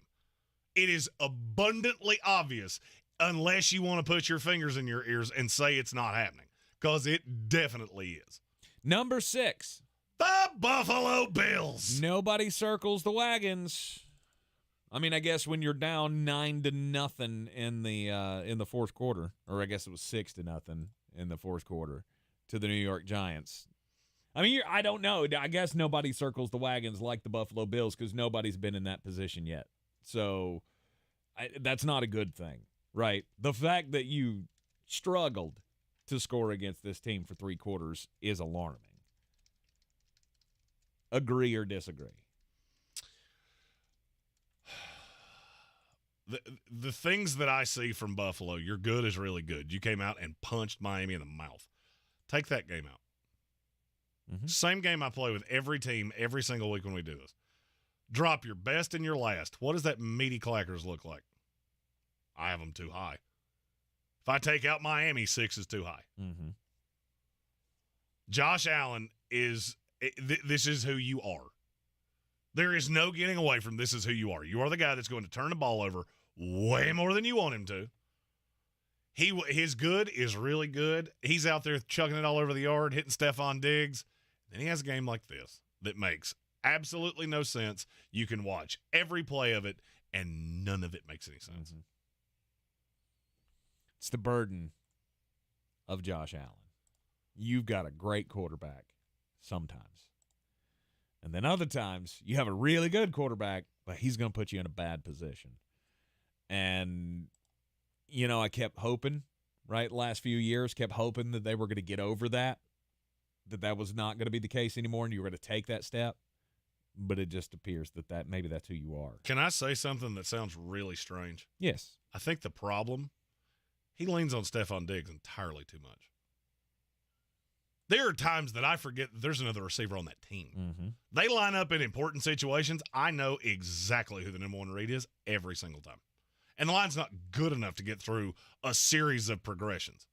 You can't get from 1 to 2 to 3, and it's spread out to such a point that it's almost like I look at this and go, you don't ever intend to get to 3.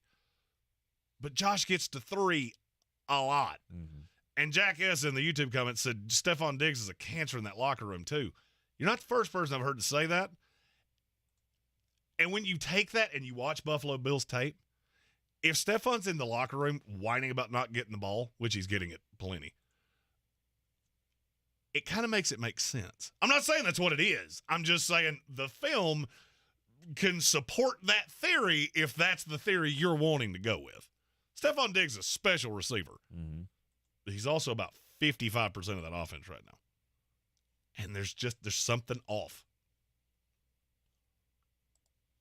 2 wins in the UK have vaulted this following team to number 5. The Jacksonville Jaguars. Are they really the 5th best team in the league? Tell me who's supposed to be ahead of them. Who that's behind them is supposed to be ahead of them. Yeah. It's almost like Trevor Lawrence heard me say, and I did not say he was bad. I said he was a bust compared to what we thought he would be when he came out. And then he heard that and went, hey, fat boy. And I bet he would spell it right. There wouldn't be a PH or an R in fat when he did it. Watch this. And he's been really, really good. Mm-hmm. I just need to see this sustained. He's always been the 8th best quarterback in the league. For you to take the jump to be this team where we've got you right now, you need to be a top 5 quarterback. You need to be in that Joe Burrow, Pat Mahomes tier. And for a couple weeks, I've seen him be that mostly. I need to see it for a few more. Mm-hmm. I've seen Travis Etienne be amazing. That has changed a lot of this. In the last 2 weeks. And a piece like that, if you found the way to get him into the end zone, get him some open field to work with, and you can go a long way. That's why you have a guy like Press Taylor. Somebody that's been with Doug Peterson for this long. Mm-hmm. And now Travis Etienne didn't do much against Indianapolis except score touchdowns. Sometimes that's all I need. Yep.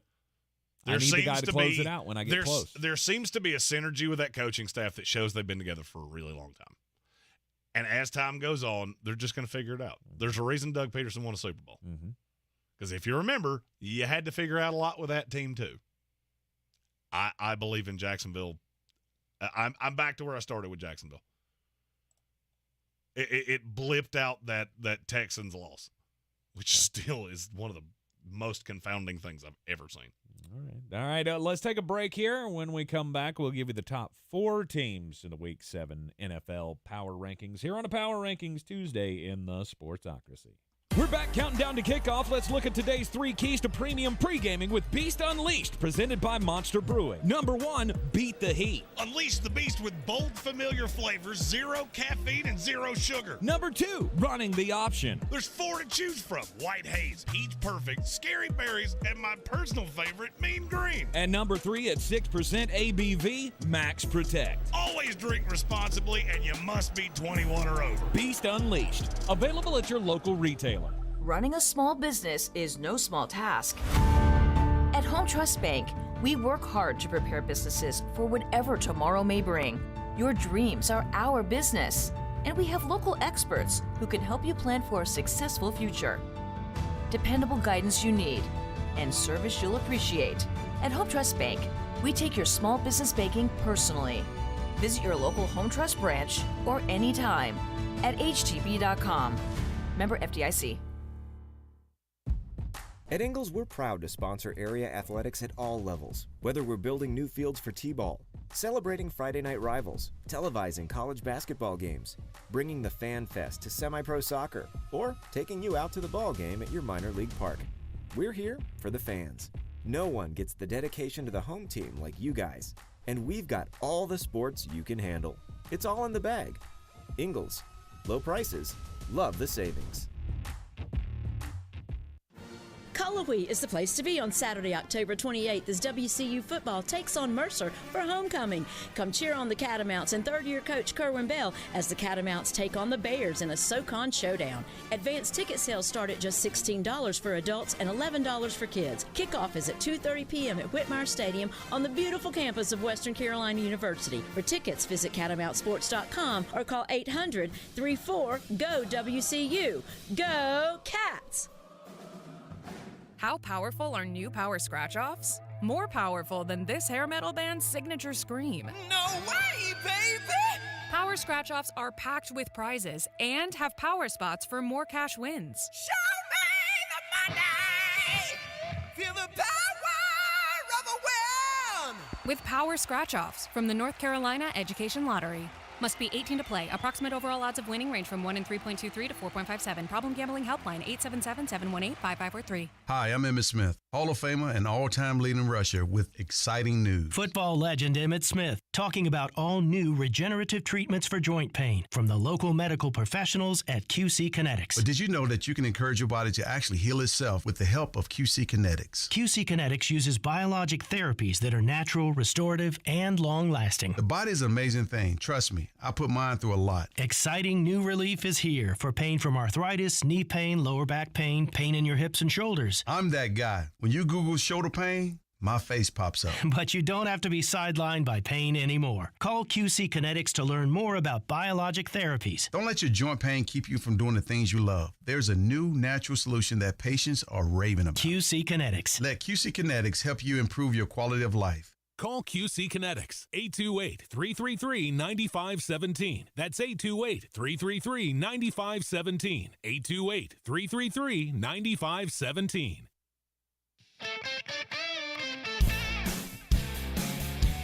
The Sportsocracy. What are you people? On dope? We're back in the Sportsocracy on ESPN Asheville, coming to you live from the Ingles studio and Power Rankings Week 7. Up to number 4.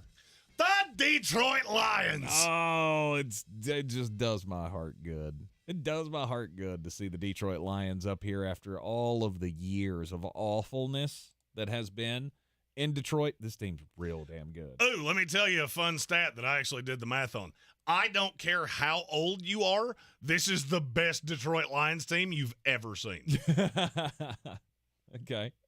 Unless your age is triple digits, this is the best Detroit Lions team you've ever seen. They are a legit Super Bowl contender.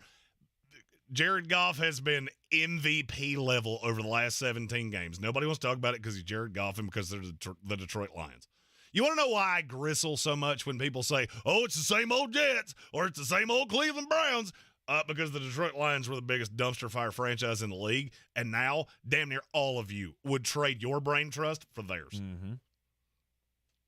Absolutely. It starts with one move. And if you remember when we were doing an uncensored show during the morning time, when they hired Brad Holmes, I told you this is coming. Mm-hmm. Because that dude right there is a dog. And he has been. Mm-hmm. And he's completely changed this team. He's completely changed the attitude. He got the coaching hire right. He got the coordinators right. And he's drafted well. This team is a Super Bowl contender, whether you like it or not. And right now, if I had to bet my U.S. dollars on who was going to win it, they'd be my 3. Mm-hmm. As they would be mine.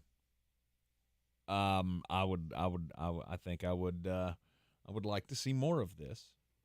And thankfully, we're going to get all we can handle of it. I was about to say, you're going to. Oh, 100%. Because they have 6 layup wins in that division.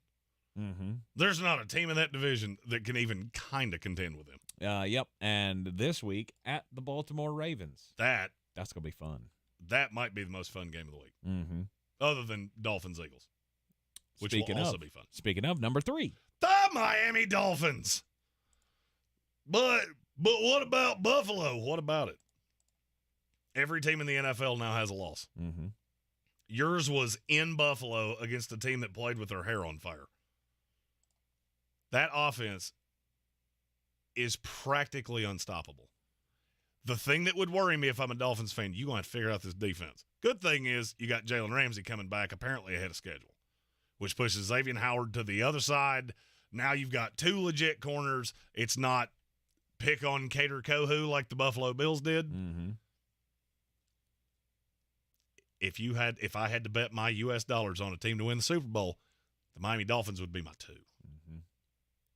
Miami at the Eagles this week, one of the premier games of the weekend. Miami, it's going to be hard to stop any team that's got an offense like that. I just don't know what you're supposed to do. Oh, and by the way, they're going to chuck Chase Claypool out there eventually. Mm-hmm. And Devon Achane is going to come back at some point. And Raheem Mostert has been one of the best running backs in the NFL. It's just a really good team. Mm-hmm. And Mike McDaniel is doing things that I haven't seen. I just haven't seen. I haven't seen 2 track stars on the outside, and you just wish you the best of luck. Right. Number 2. The San Francisco 49ers. Okay, well, they lost to the Cleveland Browns. Mm-hmm. And it did, Brock Purdy did not look good. Nope. He took away 2 of his biggest weapons in the game, with Deebo Samuel getting hurt and then Christian McCaffrey later in the game going out. That's going to be a big problem if they're gone for a while. Do you remember what I said when we broke this game down on Friday? We were doing Beat the Chief. The P.J. Walker news had just come out, and I said, this is the biggest trap game spot I have ever seen, but I cannot ride with P.J. Walker. Mm-hmm. I should have. I don't take much away from that. At full health, I still think the San Francisco 49ers are the best team in the NFL. Mm-hmm. Now, I can't assume full health, which is the reason that I would not be laying shekels on San Francisco to win the Super Bowl. Not a one. I'm just not. I don't trust you to stay healthy. If you do, I don't know who can beat you. Because that's what it took. You had to lose Deebo Samuel, had to lose Christian McCaffrey. That's what it took for the best defense we've seen in 40 years in the NFL to beat you. Mm-hmm. Statistically. Mm-hmm. 50 years. That's hard. We know what you meant. But to me, San Francisco is still the best team in the NFC. Detroit is close. And then I think there's a little drop-off to Philadelphia, another little drop-off to Dallas. Mm-hmm. Another little drop-off to Seattle. And whoever these 2 teams, I don't want to be the team that plays them in the divisional round. Because they, if healthy, will hurt your feelings. That they will. Number 1. Hey, weird. Second verse, same as the first. The Kansas City Chiefs. They're not the blowout artists, right? We talked about this before the game this past week. They don't do that. They don't go into games and just figure out, we're just going to beat you senseless. I mean, unless they're playing somebody that's absolutely god-awful, like the Chicago Bears. But other than that, their games always tend to be very competitive. Now, there were a lot of people who came out of Thursday's game going, ooh, this is weird.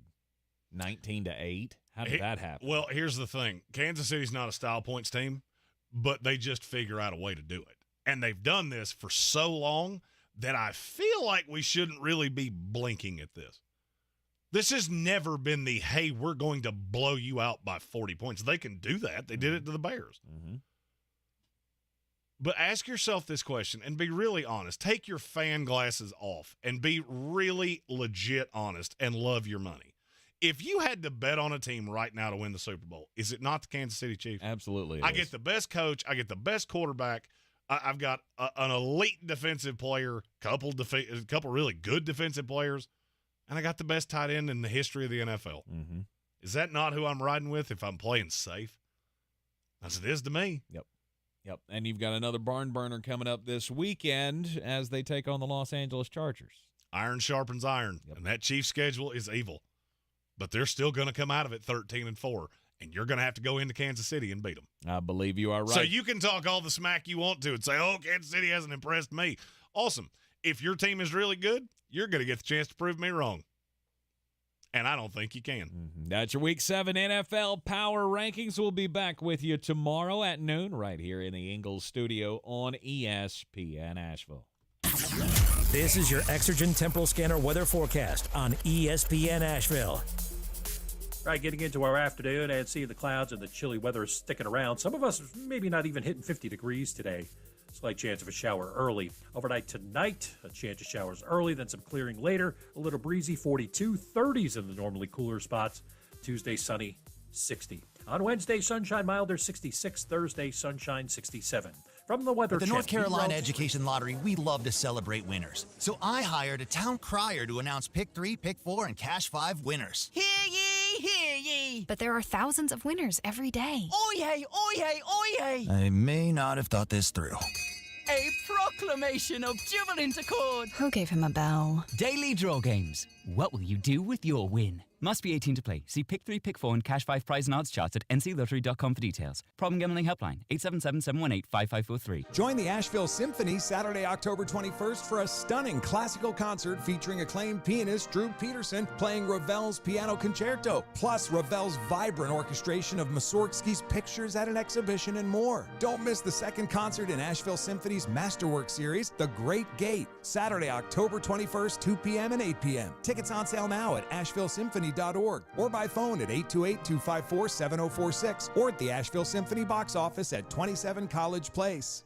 Gillette Intimate gives guys a gentle and easy shave on there, and around there, and even under there.